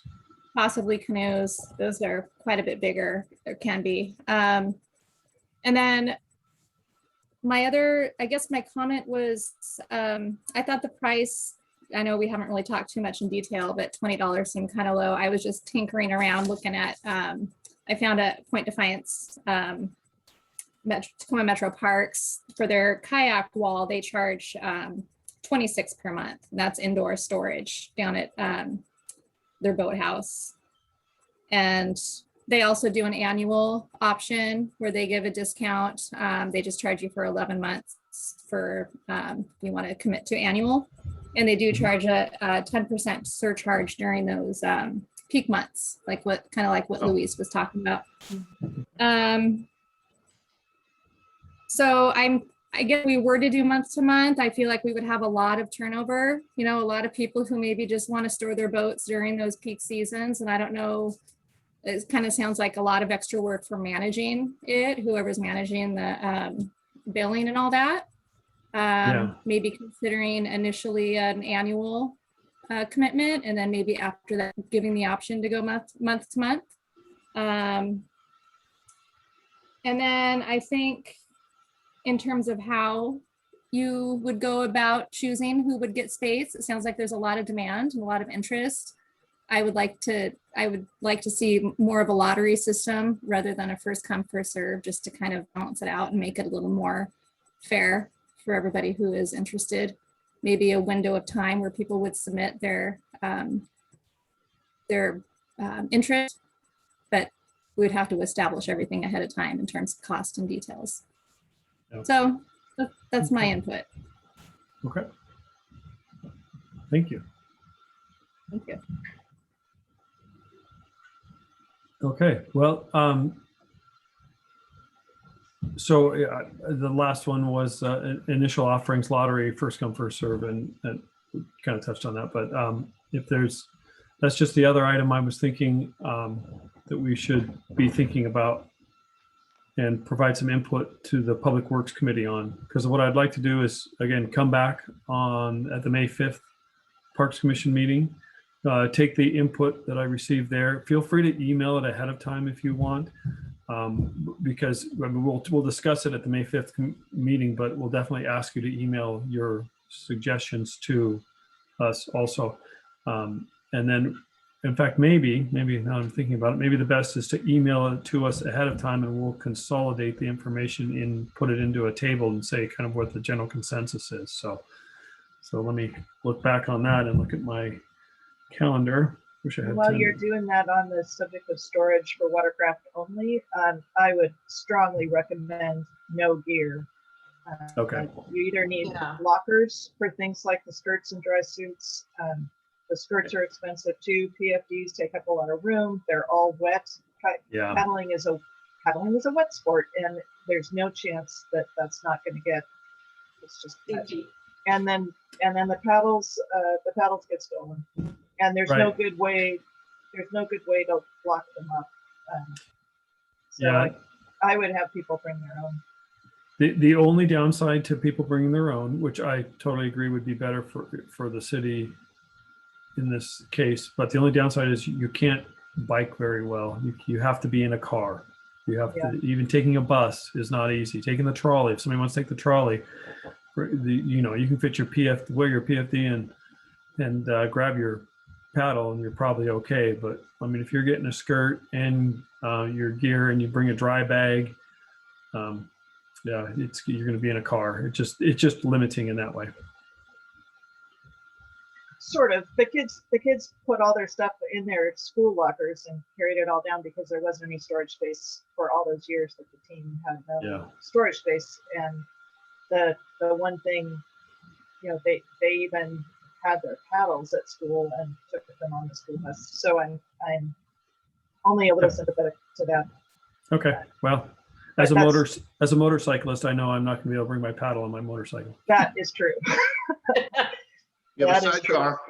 Sidecar, not on this bike. But a lot of paddles do have like a down. locking thing that you can separate them and break them down. Yep. Yes, and stand-up paddleboard paddles tend to collapse. Yep. Yeah, depending on the height of the user. Yeah. Okay, so roughly looking at calendars, we're going to try and get the packet out by April 29th for the May 5th Parks Commission meeting. So if we could have all of these ideas back by, I'm going to say Friday the 23rd. Well,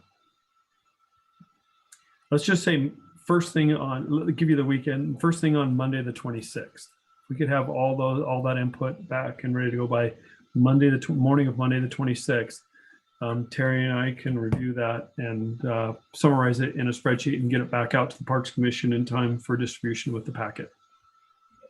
So just answer those 4 questions. Yes, those like are 5. more like 5. Yeah, and expand on it. If there's something else that you think that is a question that comes off of one of those 4 or 5, definitely put that in there too. And I'm sorry I got a little ahead of myself with Nope. my hands out there just yet. No, that's great. No, that's perfectly fine. And it just spurs discussion. So, but I look forward to seeing that in writing too, Nicole. Thank you. All right. So that's what I had. I didn't finish going over the schedule for the storage system, but you see it there. It's exciting. Yeah, it might not look like there's a lot of work to do in between now and then. And oh, by the way, we just found out we lost another employee today. So we lost our development review technician. I don't know if you heard, Terry, Amy Longren, who's been with us for 14 years, submitted a resignation today. So that development review doesn't have a direct impact on capital projects like this, but what it does is it'll pull people away who are doing capital projects to have to do the private development review, because that has state timelines associated with it that we have to get through things. Otherwise, we just miss out on our comment period completely. So anyway, so a lot to do. Sure sounds like it. Need more people. Yes, we do. We're working on that.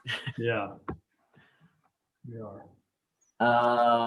You want to jump into the parks update, Jeff? Is there anything that? Well, I was going to do my typical. Terry did a great job of collecting these park updates and providing an updated sheet. I was going to just ask if there are any questions, comments, or anything further. I didn't have anything to focus on necessarily. We've talked about a couple of key projects already. Yes, Roger. Couple questions real quick on your update. With the city council recommending the Austin Estuary name change. Yes. Is there money in a budget and a schedule to re-sign things, as in signage? Yes. The mayor is working with a whole group of people to get the signs revised. We've had, he's in fact, one of the people he's actually requesting funding from is the Puyallup tribe. And Puyallup tribe, I think, said that they're willing to pay into that also. So, but we're looking, Terry has found some great audio signs that are solar powered, and I forwarded those on to the mayor. So, but yeah, we have money available to replace the signs. Timing wise, I don't know if we're going to get to it before the end of the year. Okay. But it's in our plan. One other question, if it's okay, unless somebody Sure. else has one. City Park Crescent Creek Visioning Master Plan, you were going to, City Council approve the planning contract on the 23rd. Did that happen? They approved the planning, that contract on the 23rd of 2020. Oh, okay. And so what we've done recently is we've re-engaged with that consultant, HBB, and are moving forward with part one of the visioning, which is to really just focus on the Masonic Lodge and see with the public's input what they want to do with the Masonic Lodge before we proceed with the whole Crescent Creek Park visioning. So how will the Parks Commission get involved in that? Just Well, that's one thing that HPB is going to help us with. Okay. Yep. hopefully soon? It'll probably be hosting some of the public meetings Okay, and then getting direct input, either participating in the public meetings by being there to listen, or if at one point we're able to meet in person, we often have just open house type meetings, and we would definitely like Parks Commissioners to be at the open house to represent the city on those on the vision process. okay. Last question real quick.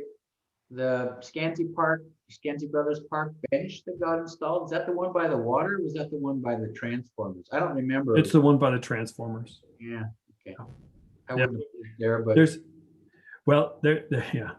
there's a point that's coming soon, for better or for worse, where we're just not going to be able to continue to put benches in parks because so many people will continue to want to donate them. It's a good problem to have, but we're running out of space. It's been very clear. The mayor has been working with us on this, but we don't want to line the whole waterfront of the Scansy Park with a variety of benches. So there's only 2 on it right now. It just seems like there could be a couple more. There would be space and not completely block it, but okay, good.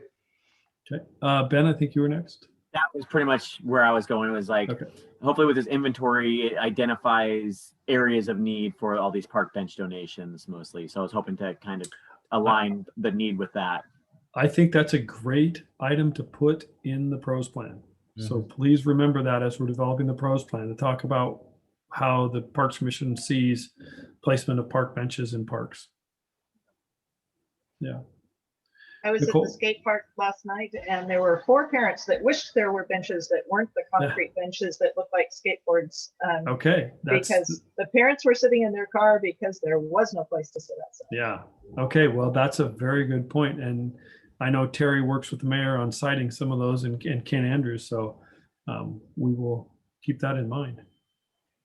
So Nicole? slightly unrelated, but I live very near Crescent Creek Park, and I understand from some of my neighbors that there have been an increase in cougar sightings, not necessarily in the park that I know of, but very close to. So I know I've been down there years ago and I've seen signs up, I think on a tree, there had been a cougar sighting close by. I was just wondering, with all the kids who are down there running around and playing in the playground, is there anything that the city does in response to that in terms of just posting something to let parents know? Yes, the police chief works closely with Ken Andrews and Washington Department of Fish and Wildlife, though it's a I forget who that is. Department of Agriculture, I think he said, is the one that the entity, the state that actually traps cougars and relocates them. But yes, if you see a cougar sighting, either reach out to Ken Andrews or to Chief Busey. He will be the person on that, and through social media and signs, we will get the word out. And Laura has helped with that before. Okay, but in terms of the sightings that have happened recently in this area, do we post signs to let parents know when they turn their kids loose to play on the playground or run around the park? Or, I mean, obviously we live in cougar, their territory. This is their territory, and if we're notified about it, then we will post some temporary signs out there that said that there's been a cougar sighting recently. Okay. It's just a piece of paper that's laminated. Was this a cougar or a coyote?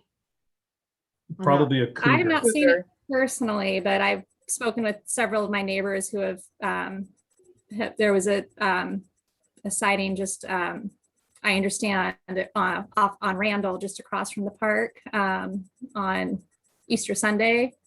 And there was another one, I believe, a couple months ago down off of Jacobson, which is just one road up from the park, just across from the estuary there. I remember that. I saw your post too on Facebook too. So thank you for that. That was super. Oh, yeah. helpful. Oh, the mom group. The Carver moms is super helpful. Yes, no, that's, if we have sightings, yeah, I'll work with Kelly on that and just see where we can get that information out, whether we can post it on Nextdoor, which has been super active. That's where I actually saw it. Yeah. The past city council member had posted it there, and she lives down on Jacobson. So, yeah. Yeah, So- and I know that, well, at least in the past, Kelly has posted it to the police department's Facebook site, but I don't know if they still have a separate site, Laura, or do you work with them on that? They still have a separate site. Okay, yeah, so Kelly has posted it there in the past also. all right. Thank you. Okay, yep. I was gonna say, if it was a coyote, we'd just send out a road runner, problem taken care of. Oh, those coyotes are really vocal around here. That's for sure. Yeah, they have been so active the last 6 weeks up here by City Hall. It's been a nightly thing. It's really noticeable. Wow. A noticeable change around City Hall. Yeah. Because you people Okay. aren't working there. If you would work there, then the coyotes wouldn't be occupying your parking lot.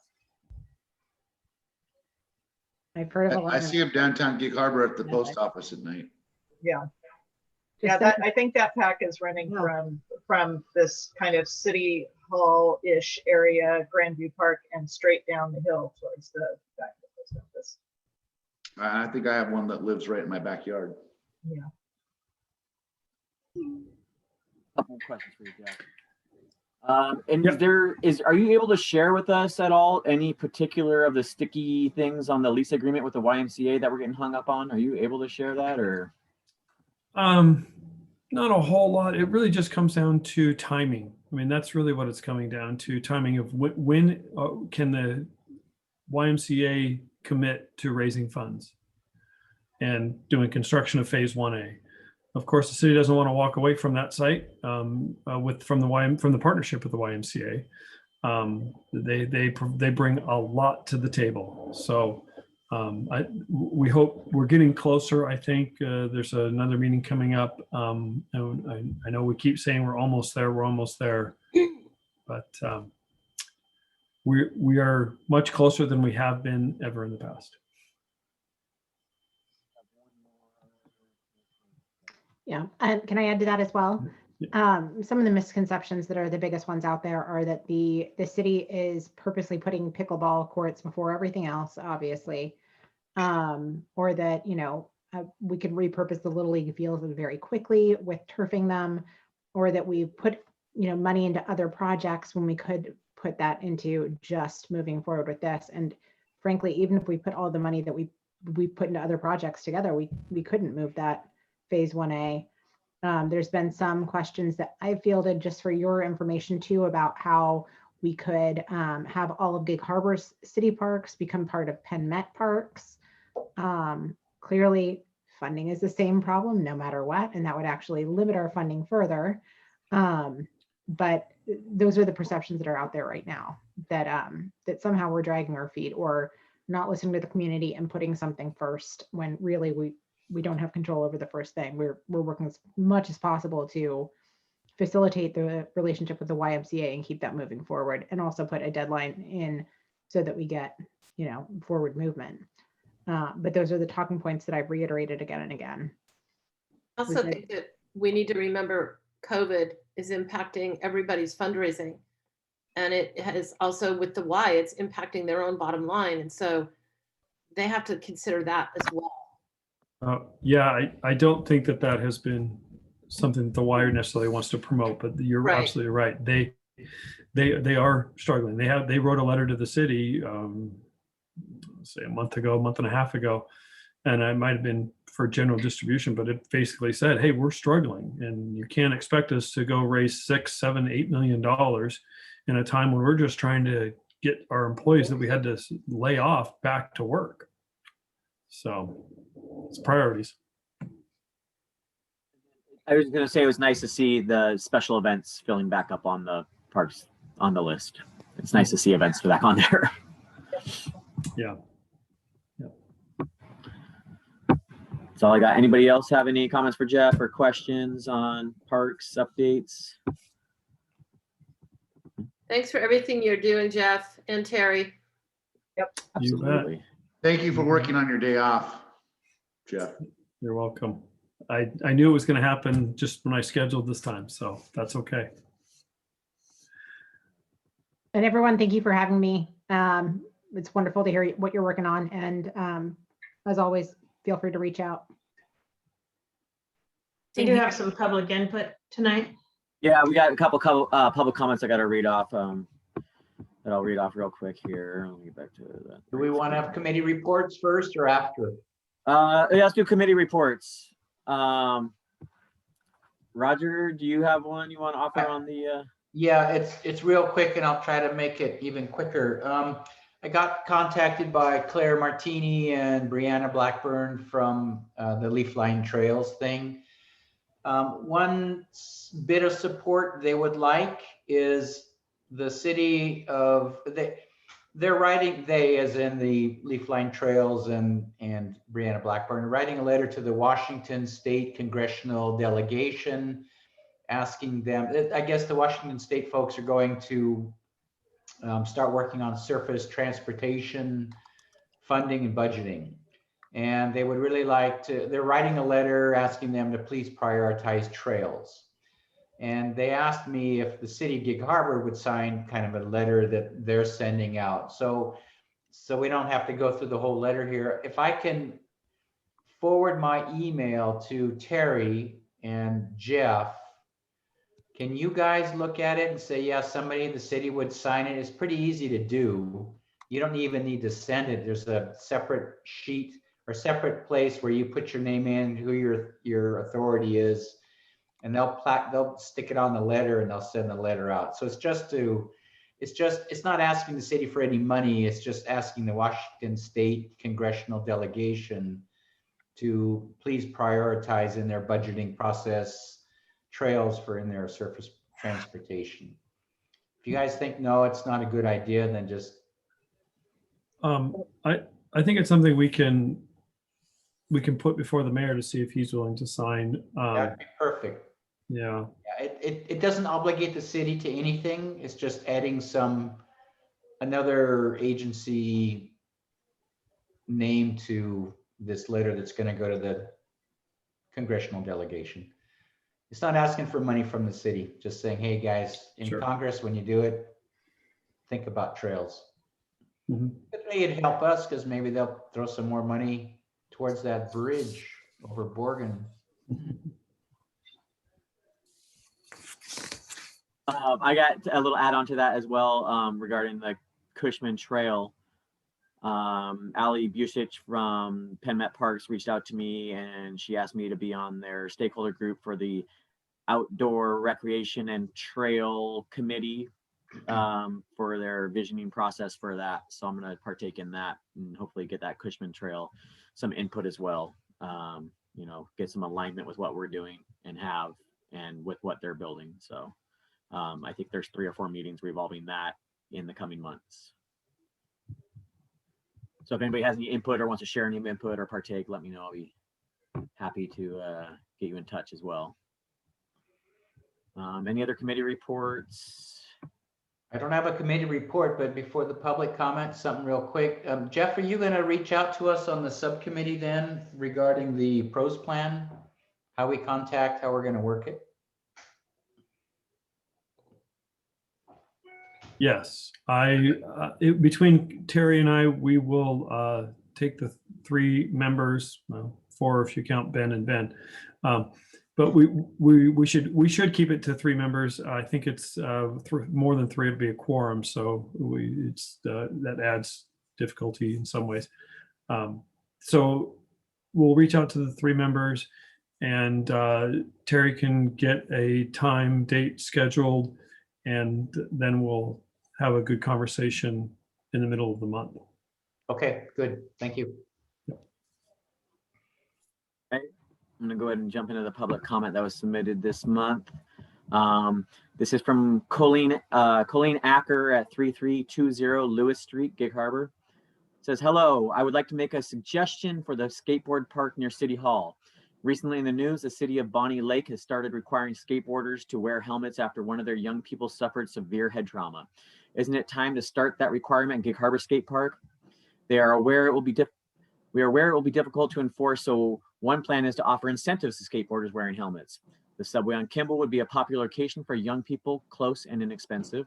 If nothing else, that at least the city is taking a stand that helmets should be worn for safety. Perhaps if required, more skateboarders would be encouraged to wear one, even if it's not cool. The only park for kids in the City Hall area is a small playground near the skateboard park. It really needs some updating. Even before the merry-go-round was wrapped in yellow tape, it barely moved. It took a huge effort to push the grandkids around. Perhaps it needs grease. The climbing structure is very small and appropriate for a toddler. If there's ever some extra budget money, perhaps some money could go into creating a larger, more interesting structure in the City Hall Park. If I return home on time to join the Zoom meeting next week, I will. Otherwise, please share my email with the Parks Commission. And that was from Colleen Acker at 3320 Lewis Street, Gig Harbor. I also have an additional one. I believe this one is from Marlene Drucker.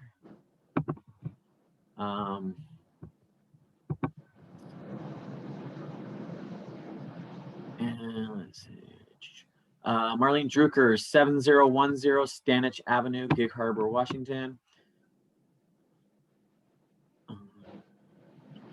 Okay, and this is regarding pedestrian cyclist advisories and safety concern, specifically at the crosswalk at Hollycroft and at Hollycroft Y Northwest. Is that right? Is it YWE or WYE?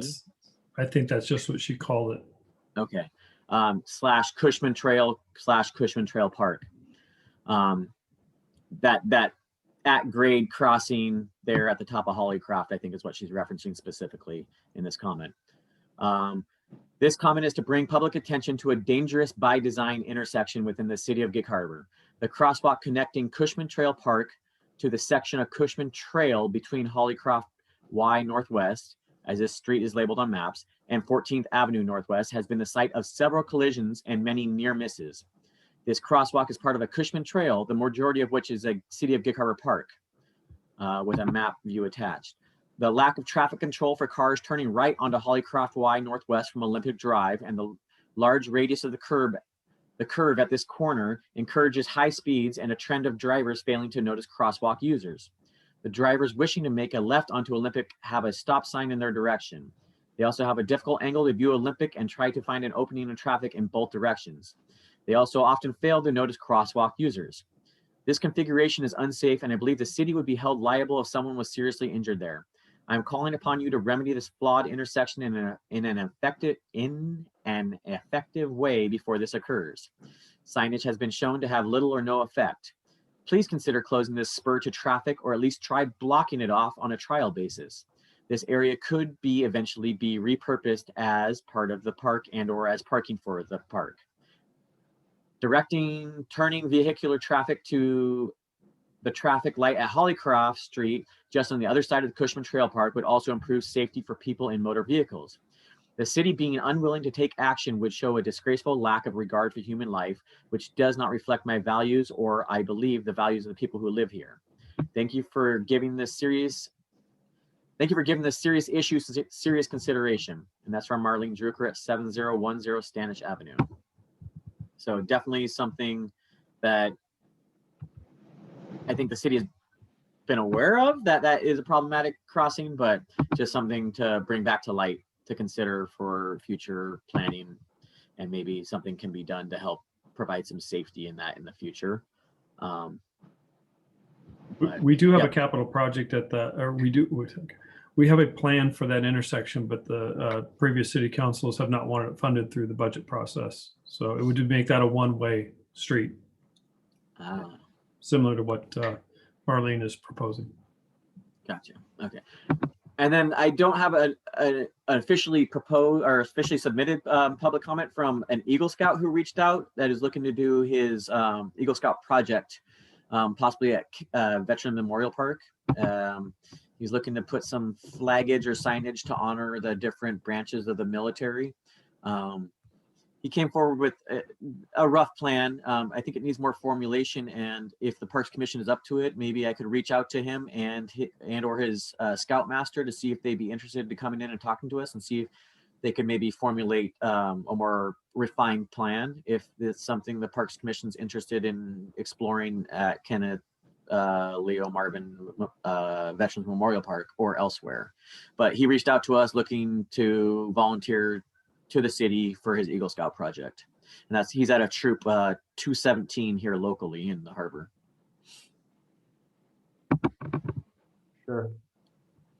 I'll just follow up real quick that the public comment related to the playground at skate park reminded me, if you have seen that, there is that not necessarily merry-go-round, but that what do you call it? Circular teepee shaped object. Circular teepee. Thank you, Louise. Good description. Two things. One, it's intended to go slow. It's tended to be hard to push so that it doesn't get spinning too fast. So it's not as fun, in my opinion, for kids and adults who like to be like kids. But that's the intent, is so it doesn't get spinning too fast. And Ken Andrews has mentioned to me that they got a price to replace the steel cable on that, and it was upwards of $10,000. So we have to ask the question: is it worth it to replace it, or do we just remove it, or do we talk about a larger project later to put in a brand new structure? So anyway, that's something that we're going to look at the 2022 budget process. Is that something that goes in the pros plan potentially too? Well, what's in the pros plan, I think now, is that park needs a 5 to 12 year Yeah, that's right. play structure. I think that's what's in there. Yeah. All right. So any other last comments or questions before we adjourn? Nope. Thank you for everybody who was able to join us. Stephanie, Laura, thank you for your time. We really appreciate it. Spencer, as always. Just want to say thanks for all your hard work. I know that managing 19 parks and taking care of all that is not easy. So thank you for all you do for the city, and to Jeff and Terry for all your hard work too. And Laura, it's really great to be working with you. Thanks. Thank you. Motion to adjourn. Second. All in favor?